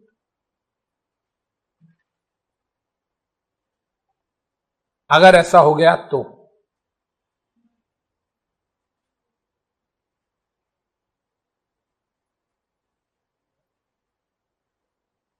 Any doubt? चलें आगे। डन। ठीक है जी। Lay off. बेटा ले ऑफ के बारे में देखते हैं। पहली बात, सर ले ऑफ का मतलब होता है कि आप काम के लिए आए और 2 घंटे हो गए आपको काम नहीं मिला। 2 घंटे हो गए आपको काम नहीं मिला तो आपका एम्प्लॉयर आपको ले ऑफ कर सकता है। कभी कभी ऐसा होता है, मैं आपको एक चीज बताता हूं, प्रैक्टिकली बात करते हैं। मई एंड का जो महीना होता है, मई एंड, 20 मई से 30 मई के बीच की बात कर रहा हूं मैं। 20 मई से 30 मई का जो महीना होता है, आपको लगता है पटेल नगर में कोई बच्चा भी आता होगा? कोई नहीं आता, सुनसान है ना। कोई इंक्वायरी आती होगी? नहीं आती। कोई फोन कॉल, कुछ भी नहीं आता। अब उस टाइम पे मैं क्या करता हूं, ये 2 जो ऑफिस बॉय हैं, सुबोध जी और अनिल जी, यार ऑल्टरनेट डेज पे आपका ले ऑफ, मतलब एक दिन आप आ जाओ, आप छुट्टी पे रहो, दूसरे दिन वो आ जाए, वो छुट्टी पे रहे, तो 10 दिन में से 5 छुट्टियां मिल जाती हैं। इस बार मैंने क्या किया, मैंने कहा जी आपको एक एक छुट्टी। सर एक बात बोले आपको? मैंने कहा हाँ जी बोलो। अब वो उनको डर भी लगता है थोड़ा सा, सर गुस्सा तो नहीं करोगे? मैंने नहीं, मैं क्यों करूंगा यार गुस्सा, बात बोल रहे हो ना, मजाक तो नहीं कर रहे ना। नहीं सर हमने बात कर लिया। मैं बोलो सर आप एक दिन हमको छुट्टी देते हो, एक दिन उनको देते हो? मैंने कहा हाँ जी। सर हम 5-5 करके ले ले छुट्टी, 5 हम ले लेते हैं, 5 वो ले लेगा, 5 दिन छुट्टी होगी। मैं कहा जैसे मर्जी करो, मुझे क्या मतलब है, मुझे क्या रिक्वायरमेंट है कि एक बंदा यहाँ बैठा होना चाहिए। अब तुम 5 दिन, इस बार उन्होंने क्या किया, 5 दिन की छुट्टी ले ली। क्या मैंने उन 5 दिनों की सैलरी दी? बिल्कुल दी। तो क्या वो ले ऑफ था? बिल्कुल। समझ आ रही है बात? वो ले ऑफ था। क्लियर है? हाँ, मैंने ये जरूर किया कि एक आधे को थोड़ा सा काम दे दिया, भाई तू ये करेगा, तू ये करेगा। ठीक है, समझ आ रही है बात? वो अगर दोनों होते तो दोनों बैठे होते तो काम किसी ने नहीं करना था, सिर्फ बातें करनी थी। इट इज बेटर भाई तू घर पे बैठ, तू काम करियो। राइट? समझ आ रही है कहानी? तो ले ऑफ का मतलब क्या है कि एम्प्लॉयर अपनी मर्जी से एम्प्लॉइज को छुट्टी दे रहा है। कभी कभी ऐसा भी होता है कि उन दिनों की बात कर रहा हूं, मई वाले दिनों की या दिसंबर वाले दिनों की, कभी कभी ऐसा भी होता है कि मैं सुबह आया, राहुल जी जो थे उनको काम दिया। अब राहुल जी कहते हैं सर मैं सुबह 8 बजे का आया हूं। मैंने कहा हाँ जी। सर अभी तक मैंने काम शुरू नहीं किया, कोई 10 बज गए, आपने बताया नहीं क्या काम करना है। मैं 10 बजे आया ऑफिस। मैं कहा अच्छा 2 घंटे हो गए। कहते हैं हाँ। मैं कुछ नहीं कहा। कहते नहीं। मैं कहा चल कुछ नहीं कर, घर जा, मजे कर। सर पक्का? मैं कहा पक्का, जाओ, मजाक कर रहे हो? मैं नहीं। तो इसका मतलब क्या है, कभी कभी ऐसा होता है कि काम जब शुरू होता है, आपका जो ऑफिस टाइमिंग है, एक तो होता है नेचर ऑफ वर्क ऐसा होता है कि आपको पता है आपने क्या करना है। कुछ काम ऐसे होते हैं कि आपका रोज आप जाते हो तो रोज आपका मालिक बताता है आज तूने ये करना, आज तूने ये करना है। तो आज 2 घंटे हो चुके हैं मुझे ऑफिस आए हुआ और अभी तक मेरे मालिक ने मुझे नहीं बताया। ठीक है, फिर मालिक पता है क्या कर रहा है, लंच तक बैठ, फिर बताता हूँ। लंच टाइम हो गया, उसके बाद आया हाँ मालिक काम, बेटा आज तो कोई काम नहीं है, चल तू घर जा।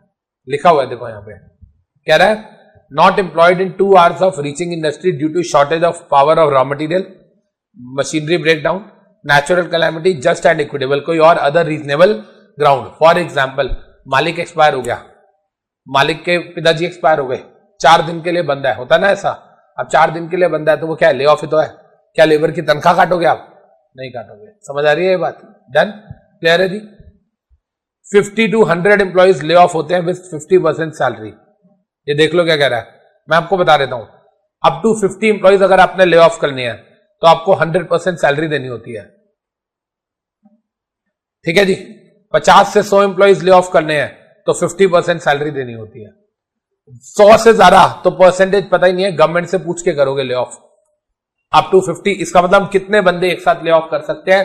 अप टू 50 एम्प्लॉइज अगर आपने ले ऑफ करने हैं तो 100% सैलरी दोगे। 50 to 100 देने हैं तो 50% सैलरी। मोर देन 100 तो परसेंटेज है ही नहीं, क्योंकि आपको सीजी से पूछना पड़ेगा, फिर सेंट्रल गवर्नमेंट बताएगी आपको कितना परसेंट देना पड़ेगा। डन?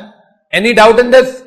कितने एम्प्लॉइज ले ऑफ हो सकते हैं? अप टू 50, 100% देना है। 50 to 100 50% देना है, और मोर देन 100 सेंट्रल गवर्नमेंट का अप्रूवल चाहिए। डन? चले आगे। हाँ जी, मैंने अभी बताया नहीं यार, मैंने चले आगे बोला, नेक्स्ट स्लाइड पे थोड़ी बोला। अच्छा मेरी एक बात सुनना बड़े ध्यान से इधर, ऑल ऑफ यू। प्रैक्टिकली बात करते हैं। मान लो मेरी फैक्ट्री में एक एम्प्लॉई है, क्या नाम है सर आपका? सुमित। सुमित एक एम्प्लॉई है मेरी फैक्ट्री में। ये जहां भी रहता है वहां से इसको पटेल नगर आने में लगता है 1 घंटा। 9 से 5 की जॉब है, 9 to 5। ये सुबह 8 बजे घर से निकलता है, 9 बजे फैक्ट्री पहुंच जाता है। 9 से 5 काम करता है, 5 बजे निकलता है, 6 बजे पहुंच जाता है। ठीक है, अभी मेरी फैक्ट्री में हो गया मशीनरी ब्रेकडाउन, 1 महीना लगेगा मशीन को जर्मनी से ठीक होके आने में। अब 1 महीना ये कह रहे हैं हमको ले ऑफ कर दो। मालिक हम क्या करें, रोज आके खाली बैठे रहते हैं।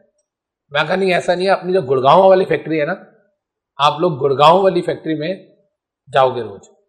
अब इनकी शक्लें बन रही है, ऐसे थोड़ी होता है मालिक, गाजियाबाद से आते हैं हम, एक तो यहां इतनी दूर है, ऊपर से और दूर जाए, हम नहीं जाएंगे। मैंने कहा यार तुम लोग टेंशन के ले रहे हो, तुम लोग का यहाँ पे टाइमिंग क्या है आने का? 9 o'clock। तो तुम यहाँ पे 9 o'clock तक ही पहुंचो, यहीं से ऑफिस की बस तुमको लेके जाएगी गुड़गांव। 10 पहुंचो, 10:15 पहुंचो, 10:30 पहुंचो, जब भी पहुंचोगे काम करोगे, और वहां से 4 बजे हम लोग तुम्हें लेके निकल लेंगे और यहाँ पे तुम्हें वापस 5 बजे तक पहुंचा देंगे। फिर तो ठीक है ना भाई, 9 o'clock तुम्हारा ऑफिस टाइम, रीचिंग भी अभी है और वापस जाने का भी 5 बजे है, बीच में हम कम्यूटिंग का भी एडजस्ट करेंगे, हमारी दिक्कत है नहीं। ये कोई तो मालिक तरीका थोड़ी होता है, आप हमें दूसरी जगह लेके जा रहे हो। तो क्या ऐसा एम्प्लॉय जिसको मैंने कोई ऑल्टरनेट एम्प्लॉयमेंट प्रोवाइड करी और उसने आने से मना कर दिया, क्या इसको कॉम्पनसेशन मिलेगा ले ऑफ का? नहीं मिलेगा। ये ले ऑफ है ही नहीं, आप तो जबरदस्ती छुट्टी मारने के मूड में हो। समझ आ रही है बात? देखिए क्या लिखा हुआ है, if an employee rejected alternate employment no compensation will be paid. हो गया जी? डन? यहां पे देखो लिखा हुआ है, ये आपके पेपर में आया था एक जमाने में question. Rahul was an employee of ABC limited laid off Rahul and offered alternate employment. Rahul rejected the same and claimed compensation. क्या मिलेगा? नहीं मिलेगा। Employer is not bound to pay compensation. Clear है बच्चे? जवाब दो, कोई कॉम्पनसेशन नहीं मिलेगा। चले आगे, आ गया समझ? ये आ गया retrenchment, termination of service other than VIPSN, voluntary retirement, ill health, punishment, superannuation, non renewal of contract. यही बताया था मैंने आपको। कह रहे जी रिट्रेंचमेंट का मतलब है discharge of surplus labour. Surplus labour को रिट्रेंच जब हम करते हैं ना तो लीफो मेथड पे करते हैं, last in first out. Last in first out, ये सही है मेथड या गलत है? जो अभी लेटेस्ट एम्प्लॉय आया उसको निकालेंगे ना, जो 10 साल से काम कर रहा है उसको थोड़ी निकालेंगे पहले। समझ आ रही है बात? जो लास्ट में आया उसको निकालेंगे, राइट? जो जितना पुराना एम्प्लॉय है वो उतना ज्यादा सेफ है। यस और नो? क्लियर है ये बात? एक मंथ की या तो नोटिस दे दो या एक मंथ का सैलरी दे दो, या एक मंथ की नोटिस या एक मंथ की सैलरी या एक महीने का नोटिस। आप बताओ क्या दोगे? नोटिस देना प्रेफर करोगे या सैलरी? एक महीने का नोटिस नहीं, फ्री में सैलरी दे दोगे, ले जा एक महीने, कल से मत आइयो। सैलरी का मतलब है आज निकाल दिया, या तो निकाल रहे हो तो एक महीने पहले बताओ, इमीडिएटली निकाल रहे हो तो एक महीने की तनख्वाह हाथ में दो। यही मतलब हुआ ना इसका। तो आप बताओ, बिना बताए उसको निकाल के एक महीने की तनख्वाह देना चाहोगे या एक महीना पहले बता के उससे काम भी कराना चाहोगे? पूछ रहा हूं, मेरे को नहीं पता, क्या कहते हो? अब जैसे ये वाले जो लोग हैं, ये 9 महीने की सैलरी एडवांस में दे रहे हैं, है ना, कि भाई 9 महीने की सैलरी ले जाओ, मत आना। भाई साहब सोच के देखो, 9 महीने की सैलरी 70-80 हजार रुपए पर मंथ की सैलरी, तो 10 लाख तो आपने वैसे ही दे दिया। कंपनी फिर भी कहती है मत आना। यही मतलब हुआ ना इसका। मैं जानना चाह रहा हूं आप क्या करना चाहोगे? अपने एम्प्लॉय को नोटिस दे के निकालना चाहोगे या बिना नोटिस के तनख्वाह दे के निकालना चाहोगे? नोटिस दे के निकालोगे ना, ज्यादा डेंजरस है। मैं तनख्वाह देके निकालता हूं। अगर वैसे मैंने कभी ऐसा किया नहीं आज तक, लेकिन जो भी लोग मेरे से पूछते हैं कि हमने अपनी कंपनी में रिट्रेचमेंट करनी है, मैं कहता हूं सैलरी देके निकालो। इसका रीजन है, ऐसा एम्प्लॉय जिसको आपने कह दिया बेटा लास्ट तारीख की है, आगे नौकरी ढूंढ लियो, रोज आप ऑफिस आओगे ना उसकी शक्ल देखना। समझ रहे हो मैं क्या कहना चाह रहा हूं? आपको लगता है कि वो आपको स्माइल से ग्रेट मतलब विश भी करेगा, ग्रीट भी नहीं करेगा आपको? यस और नो? आप कोई भी काम दे दोगे ना, काम करने से ज्यादा उसका ध्यान रहेगा नौकरी ढूंढने पे। समझ रहे हो ये चीज? वो कब ढूंढेगा नौकरी? आपने उसको बोल दिया भाई अगले महीने जुगाड़ कर लियो अपना, और एक महीना तो ये लास्ट महीना है तेरा, वो कब करे जुगाड़? रात को 8 बजे घर जाके करे। समझ रहे हो क्या कहना चाह रहा हूं मैं? मतलब he will use your internet to search for new jobs. Getting me what I mean to say? तो it is better to give him 1 month salary. गलती से कभी वो उदास होकर रो पड़ा कि मेरे बीवी बच्चे हैं जी, हमने भी कहना भाई तू रह मत जा, हम पाल लेंगे। गलत है ना ये? तो 1 महीने की सैलरी दो, 1 महीने की सैलरी देके बाय बाय कर दो। डन? क्लियर है जी? आपको पता है, मुझे पर्सनली ऐसा लगता है कि हम चाहे जो मर्जी कह दे कि एम्प्लॉय बेचारा है, एम्प्लॉय के पास नौकरी नहीं है, कहां जाएगा, एम्प्लॉयर के पॉइंट ऑफ व्यू से भी तो देखो बेचारा है। आपको पता है मेरे को जीएसटी में रजिस्ट्रेशन कराना पड़ रहा है। जीएसटी में रजिस्ट्रेशन कराने के चक्कर में मेरे को गवर्नमेंट को पैसे भी देने पड़ रहे हैं। पता है आपको कितना नुकसान हो रहा है? भाई प्रैक्टिकली बात करते हैं, 1 लाख रुपए महीने का रेंट मान लो इस जगह का, 1 लाख रुपए महीने का 18% जो हो गया वो 18,000 रुपए रेंट हो गया, वो हो गया जीएसटी हो गया। 1 लाख जो है वो ओनर लेता है, 18,000 मुझे गवर्नमेंट को पे करना है जीएसटी। गवर्नमेंट को मुझे पे करना है, आप लोग मुझे दोगे नहीं। आप लोगों को मांगूंगा, क्या होगा? टीचर बहुत है भाई, हम जा रहे हैं दूसरी जगह पे, राइट? और इसका मतलब क्या हुआ? मैं गरीब डबल जगह से मारा गया ना। प्रैक्टिकली सोच के देखो प्रॉफिट में कितना फर्क पड़ा अगर आप ईमानदारी से काम कर रहे हो तो। पहली बात, मुझे गवर्नमेंट को जमा कराना है रेंट का जीएसटी। दूसरी बात, तुम मेरे को देगे नहीं, मेरे को तुम्हारा वाला भी जमा कराना है। समझ आ रही है ये बात? तुम तो दोगे नहीं, मेरे को तुम्हारा वाला भी अपने पल्ले से जमा कराना है। मतलब ये हुआ कि 18,000 पे 18% जीएसटी निकालो, कितना आता है? 18,000 पे 18% निकालो, कितना आता है? निकालो कितना आएगा? मोटा मोटा 3,000-3,200 के आसपास आएगा शायद। 3,000 रुपए पर बच्चा मैं गवर्नमेंट को दूं। मान लो 150 बच्चे हैं तो उस हिसाब से देखो तो मैं गवर्नमेंट को कितना दूं? 3,000 रुपए पर बच्चे के हिसाब से 4.5 लाख रुपए साल का वो दूं। उसके अलावा मैं गवर्नमेंट को लैंडलॉर्ड वाला भी दूं, जो किराएदार वाला बनता है मेरा, टेनेंट वाला, वो भी दूं। कितना? 12 लाख का 18%। कैलकुलेट करो कितना हो गया? 240 के आसपास वो भी हो गया, 2 लाख के आसपास मान लो। 2 लाख और 4.5 वो 6.5 लाख रुपए, 50,000 रुपए महीना में गवर्नमेंट को टैक्स पे करूं, मैं क्या कमाऊंगा? समझ आ रही है बात मैं क्या कहना चाह रहा हूं? चलो अपने को टेंशन नहीं है, बिजनेसेस हैं, लेकिन नॉर्मल कोई और कोचिंग सेंटर वाला सोचो जो मीडियोकर लेवल का, जो तुम्हारे गली मोहल्ले में खुला होता है, खैर वो जीएसटी वैसे ही नहीं भरता, घर में खोल के बैठा होता। समझ आ रही है बात? तो बड़ा काम खराब है ये वाला। तुम लोगों ने ऊपर जसवानी साहब को जीएसटी दिया सबने, क्योंकि उसने मांगा इसलिए दिया, मैं मांगता देते नहीं।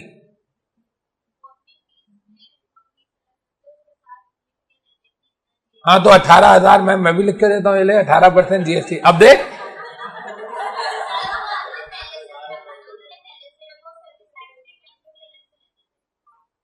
वो यार बड़े टीचर है ना, 300 बच्चा है, जीएसटी की लिमिट में मैं अब आया हूं, पहले था ही नहीं।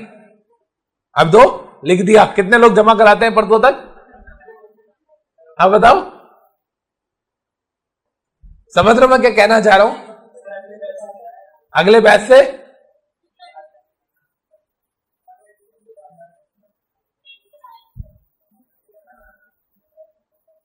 नहीं चाहिए तुम्हारा जीएसटी यार। चले यार आगे।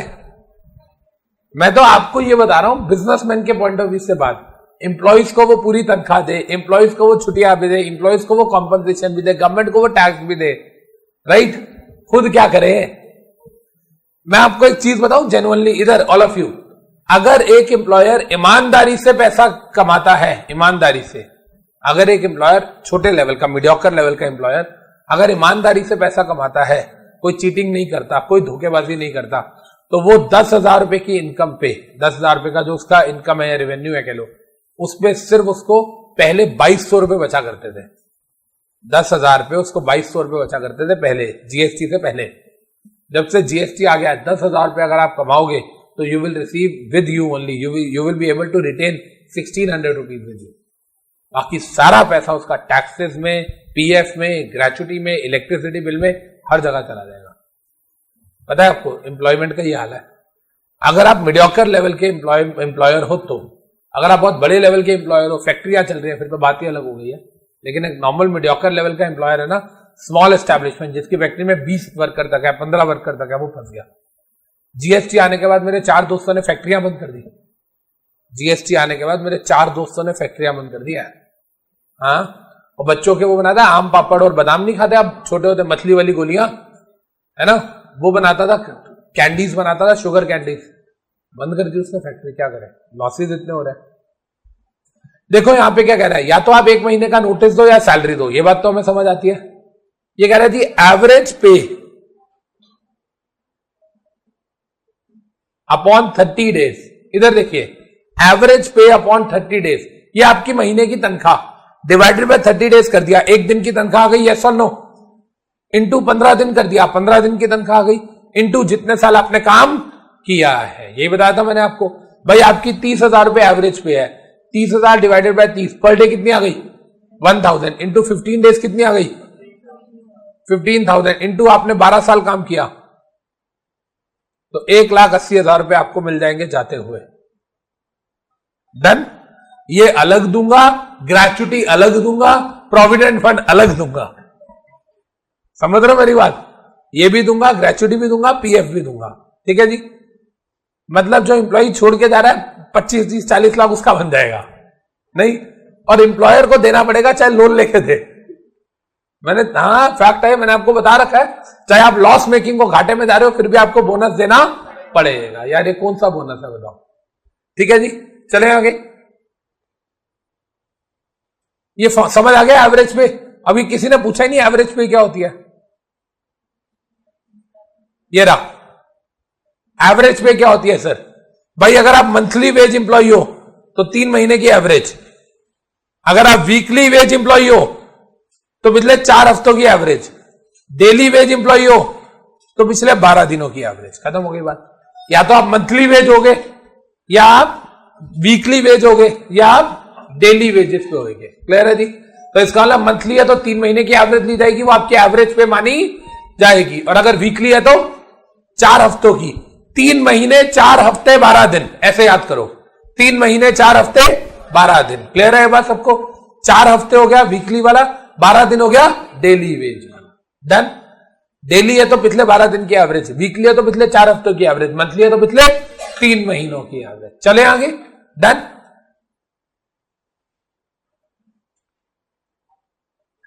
अब हम आ गए यहां पे स्ट्राइक वाली बात, इधर देखिएगा बेटा ध्यान से, strike cessation of work by employee, ये बात समझ आती है।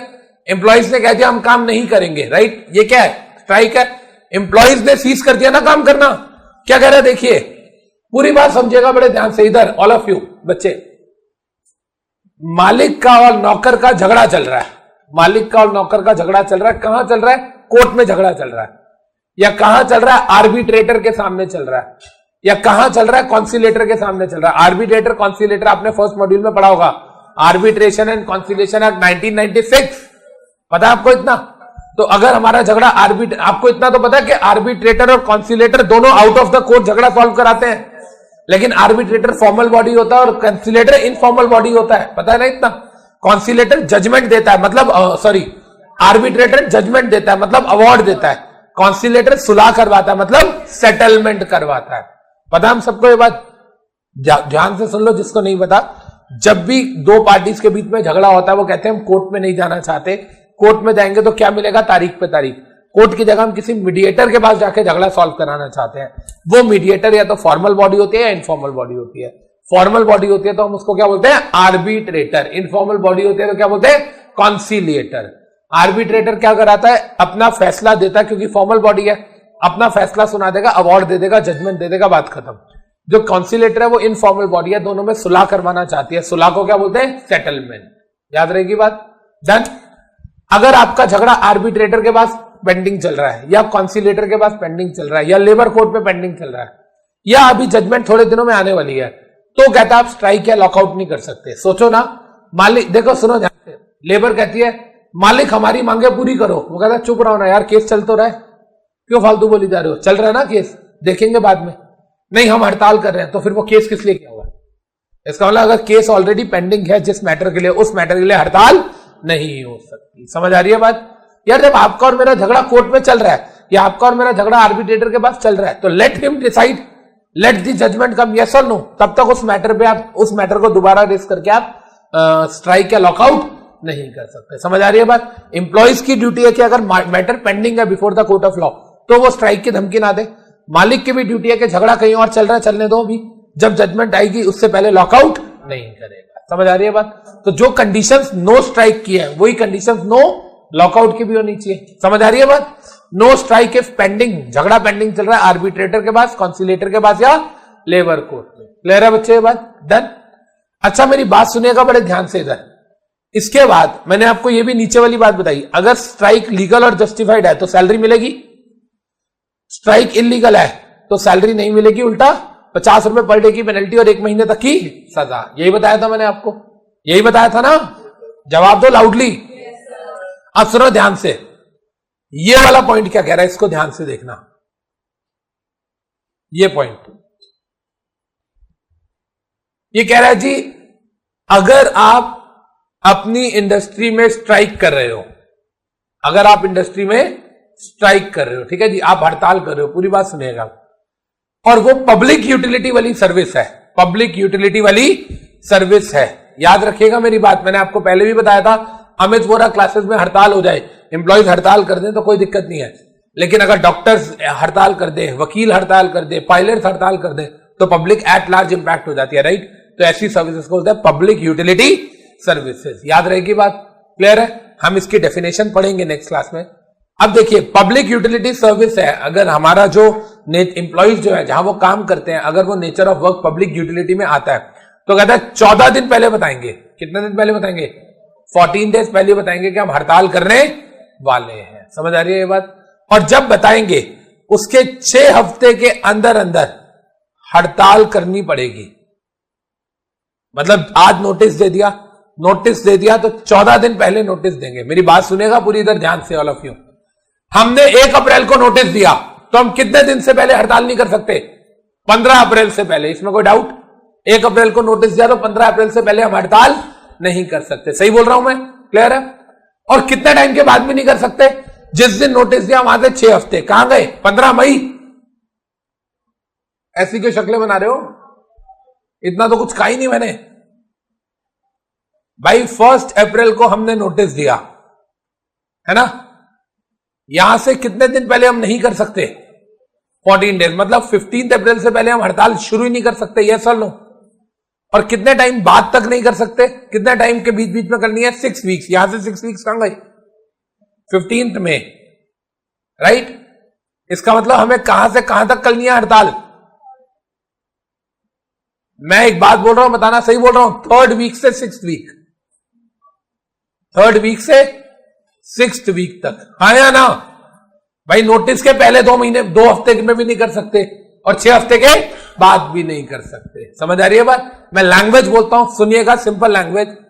In case of public utility service, employees shall give at least 14 days notice before commencement of strike. इसमें कोई डाउट? क्लियर है? And no strike shall be commenced by them after 6 weeks from the date of notice. Notice से पहले 2 हफ्ते में भी हड़ताल नहीं कर सकते और नोटिस के 6 हफ्ते बाद भी हड़ताल नहीं कर सकते। समझ आ रही है language? No strike within 2 weeks of the notice and no strike after 6 weeks from the date of notice. भाई आज नोटिस दे दिया, आज के 2 हफ्ते तक हम हड़ताल नहीं करेंगे और आज से 6 हफ्ते बाद भी नहीं करेंगे, तो हड़ताल का टाइम क्या हो गया? 3rd वीक से लेके 6th वीक तक। समझ आ रही है बात?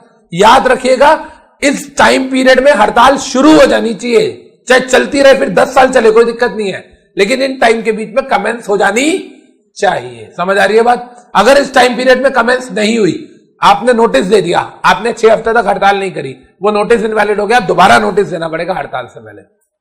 समझ आया बात के गया ऊपर से? दोबारा देखो क्या कह रहा है पूरी लैंग्वेज।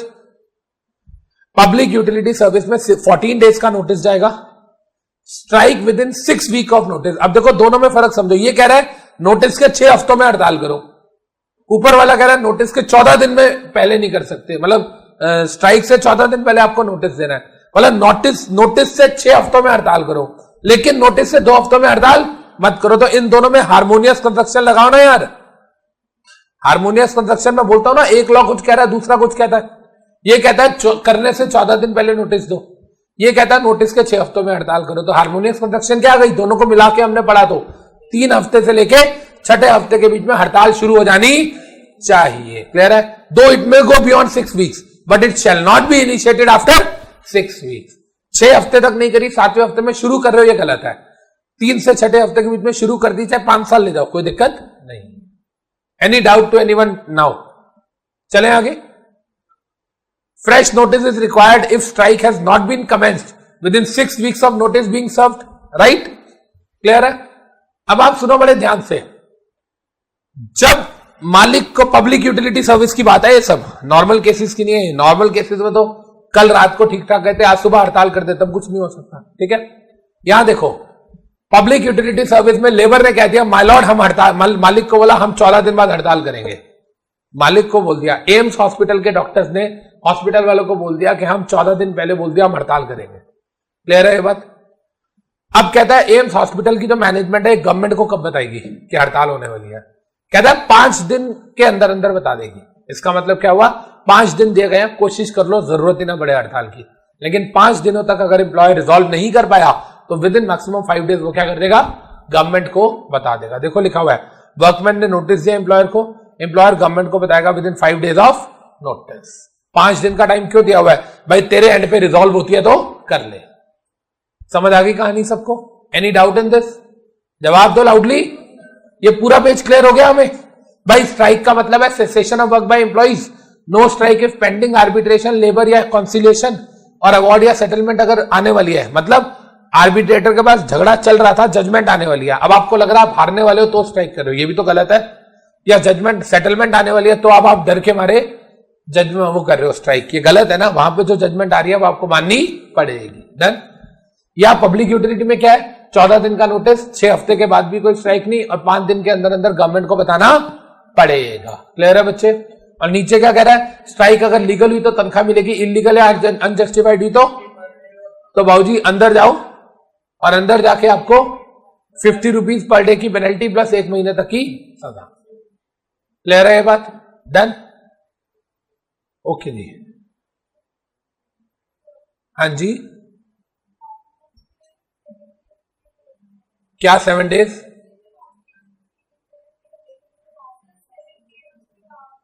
एक मिनट, पेज नंबर बताना, मैं आपको बताता हूं। उसमें क्या दे रखा है देखो,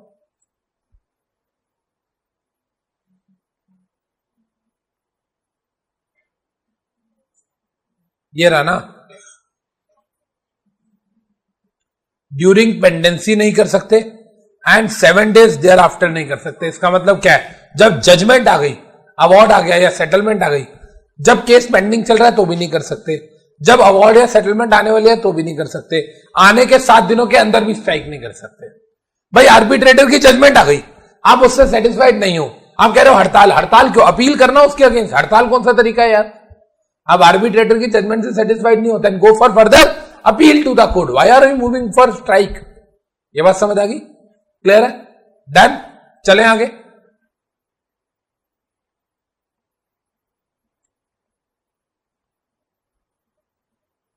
अब देखिए यहां पे क्या कह रहा है, टाइप्स ऑफ स्ट्राइक्स।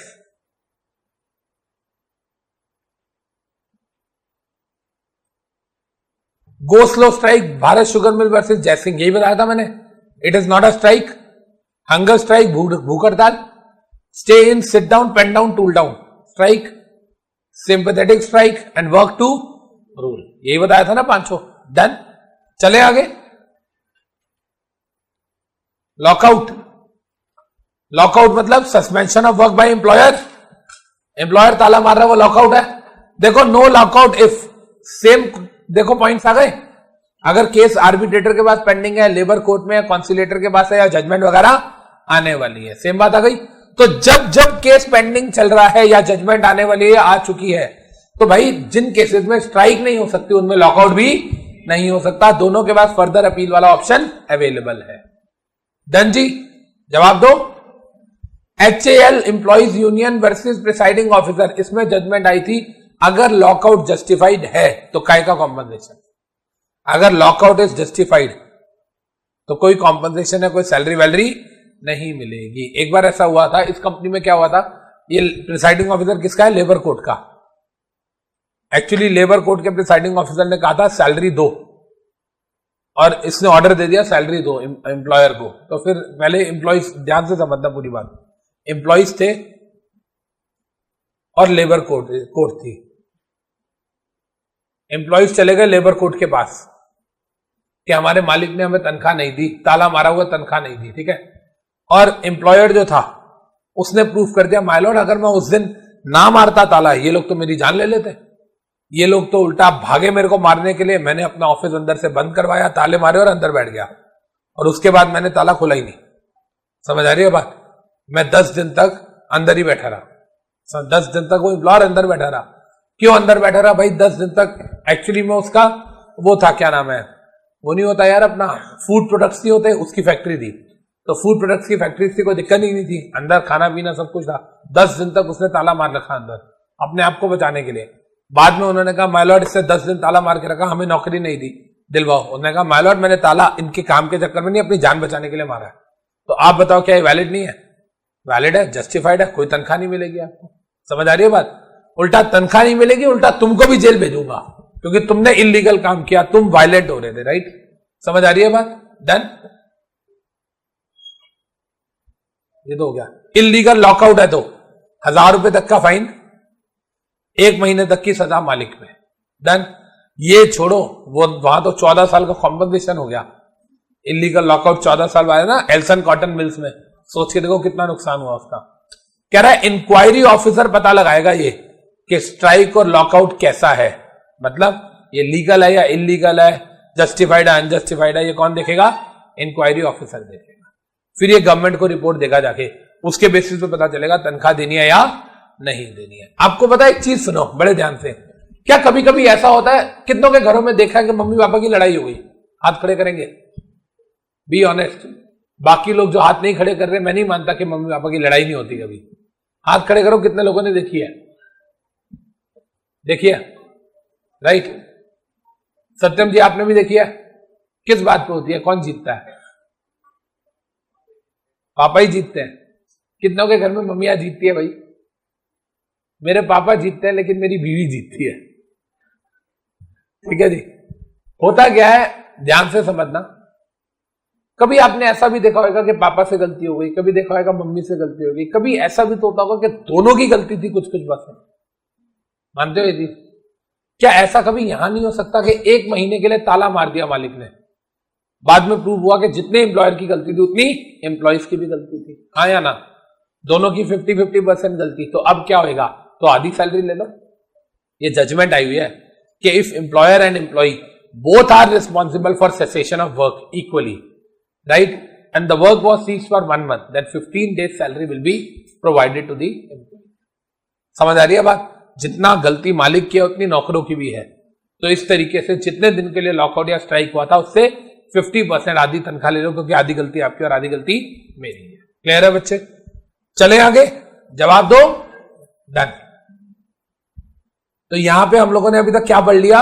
हम लोगों ने पढ़ लिया strike, lockout, lay off and retrenchment.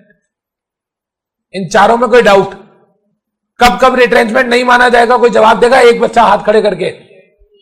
मैंने बोला एक बच्चा हाथ खड़े करके। कौन देगा? बताओ सर।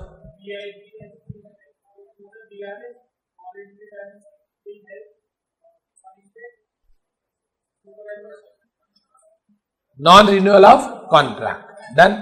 अच्छा जी, लॉकआउट में अगर इलीगल है तो कितना पेनल्टी? लॉकआउट इलीगल है तो 1 महीने, लॉकआउट इलीगल है तो 1000 रुपए तक प्लस 1 महीने तक की सजा। स्ट्राइक 5 तरीके की होती है, कौन कौन सी होती है? नहीं, एक बच्चा बताओ फिर 500 नाम बताओ मैम। कौन कौन सी? Go slow, hunger, sympathetic and pen down. Clear है जी ये बात? मैम क्या नाम है आपका? हाँ जी, खुशी। तो खुशी तो बताना यार। तो खुशी जी, गो स्लो स्ट्राइक नहीं होती, गो स्लो स्ट्राइक नहीं होती। It was held in the case of, तो खुशी है यार, वर्सेस जयसिंह। अच्छा, इसमें सारी इंडस्ट्रीज आती है, चाहे वो प्रॉफिटेबल हो या नॉन प्रॉफिटेबल हो। Held in the case of,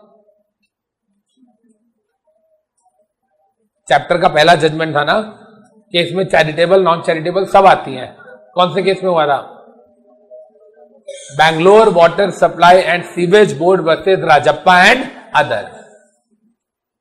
clear है ये बात? ठीक है जी, समझ आ गई कहानी सबको? डन। अच्छा, एक चीज जानना चाहता हूं, कभी आपने दिल्ली में देखा है, दिल्ली के अंदर क्या होता है कि एमसीडी वाले स्ट्राइक कर देते हैं। एमसीडी वाले स्ट्राइक करते हैं, देखिए आप लोगों ने। एमसीडी वाले स्ट्राइक कैसे करते हैं? वो जो कूड़ा वूड़ा उठा के लेके जाते हैं उसको वो जानबूझ के चौराहे पे फेंक देते हैं, है ना? जितने भी चौराहे होते हैं, जितने भी राउंड अबाउट्स होते हैं, वहां पे फेंक देते हैं, और अजीब सी एक स्मेल दिल्ली की एयर में फैल जाती है। हाँ या ना? कितने लोगों ने ऑब्जर्व किया है? बाकी सबके नाक बंद रहते हैं। ठीक है जी, वो होता है। मैं ये जानना चाहता हूं वो कौन सी स्ट्राइक है? क्या वो भी एक स्ट्राइक होती है? एक्चुअली में लेबर क्या करती है, एमसीडी वाले अपनी बात मनवाना चाहती है, मालिक मानता नहीं, गवर्नमेंट मानती नहीं। वो क्या करते हैं? सड़कों पे गंद मचा देते हैं। Getting me? वो जो कूड़ा लेके जाते हैं सड़कों पे थोड़ा थोड़ा फेंकते हुए जाते हैं, ताकि पूरी दिल्ली को प्रॉब्लम होगी, लोग ऑब्जेक्शन रेस करेंगे, गवर्नमेंट को हमारी बात माननी पड़ेगी, गवर्नमेंट पे अनड्यू प्रेशर डालते हैं वो। क्या वो वर्क टू रूल है? क्या वो वर्क टू रूल है? ज्यादा काम कर रहे हैं इनमें से तो है ना, सेसेशन ऑफ वर्क है। कहां कर रहे हैं वो अपना काम? उनका काम क्या है? यहां से सीवेज लेके जाना, वहां पे डालना, ये उनका काम है। क्या ये वो काम कर रहे हैं? बीच में ही फेंक देते हैं। तो क्या ये अपना काम कर रहे हैं? तो अपना काम नहीं कर रहे हैं, मतलब ये सेसेशन ऑफ वर्क है, मतलब ये स्ट्राइक माना जाएगा। समझ आ रही है बात? भाई आपने यहां से सीवेज उठाना है, वहां पे डंप करना है, आप यहां से उठा तो रहे हो लेकिन डंप नहीं कर रहे हो, बीच में फेंक रहे हो, इसका मतलब you are not doing your work. इसका मतलब जो पर्पस हमने रखा है जिसके लिए आपको वो डिफीट हो रहा है, मतलब काम नहीं हो रहा, तो ये स्ट्राइक माना जाएगा। क्लियर है जी सबको? डन। Thank you.